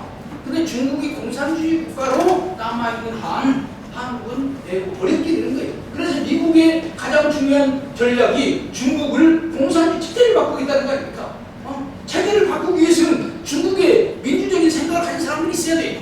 그래야 중국의 체제가 바꿔지는 거예요. 그러려면 어떻게 해야 됩니까? 중국의 민주주의를 알려줘야 될 거 아니겠습니까? 한국에 있는 많은 소비자들이 제일 많이 중국에 가는데 중국에 복음만 전하는 것이 아니라 민주주의도 전해야 되는 거예요. 삼성 기사들이 복음 전하면서 민주주의 전해서 오늘 대한민국을 만드는 것처럼 그래서 그 세력이 든든하게 있어가지고 그 세력이 공산당을 몰아내고 민주주의 국가를 만들게 돼야 되는 거예요. 그렇게 되면 한국, 일본, 중국 서로 사이좋게 잘 극동의 평화가 이루어질 거 아닙니까? 이런 측면에서 지금 현재 역사적으로 본다면은 지금 미국과 한국을 대립구조로 놓는 것은 잘못되었다. 역사적으로 볼 때 오히려 한반도 주변에 있는 나라들이 우리나라를 넘어뜨리려고 하는데 여기에 미국을 끌어들여가지고 우리가 견제를 하고 있는 것이다. 이렇게 이해를 해야 되고 그다음에 또 한 가지는 우리나라 주변에 있는 나라 가운데서 시대에 따라서 우리나라를 넘어뜨리려고 하는 나라가 달라지는데 오른쪽은 우리가 중국 지배에 있다. 그다음 일본, 그다음 러시아, 다시 중국이 지금 옛날 패권을 가지려고 하는데 그러니까 20세기 전반에는 일본이 가장 큰 위협이었고 20세기 후반에는 소련이 가장 큰 위협이었다면 21세기에는 중국이 가장 큰 위협이다. 그러면 중국을 막기 위해서 어떻게 해야 되느냐? 그래서 옛날에 그 황준원이 방학책 러시아를 어떻게 막을 것인가라고 하는 그런 것을 했다면 이제는 방중책, 중국을 어떻게 막을 것인가라고 하는 이 정책이 나와야 되는데 여기 핵심은 뭐냐? 미국과 친미국, 내가 볼 때는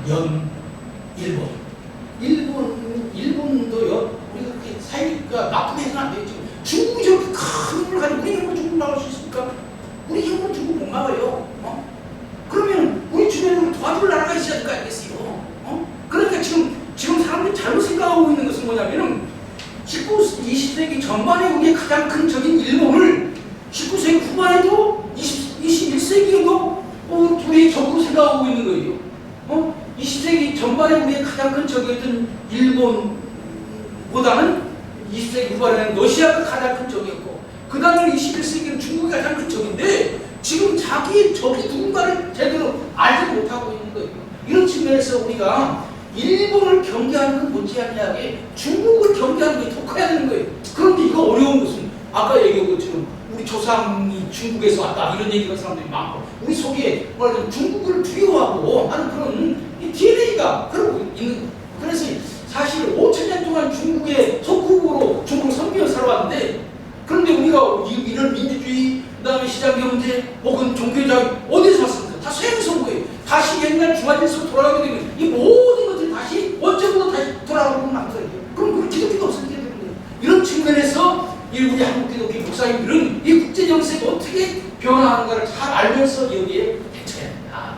이렇게 생각합니다. 이것이 제 얘기의 결론입니다.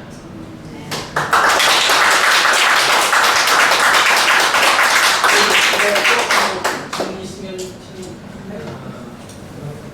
내가 할 만만 해가지고. 그래, 질문 있으면 그 질문 한 사람만 보여주시죠.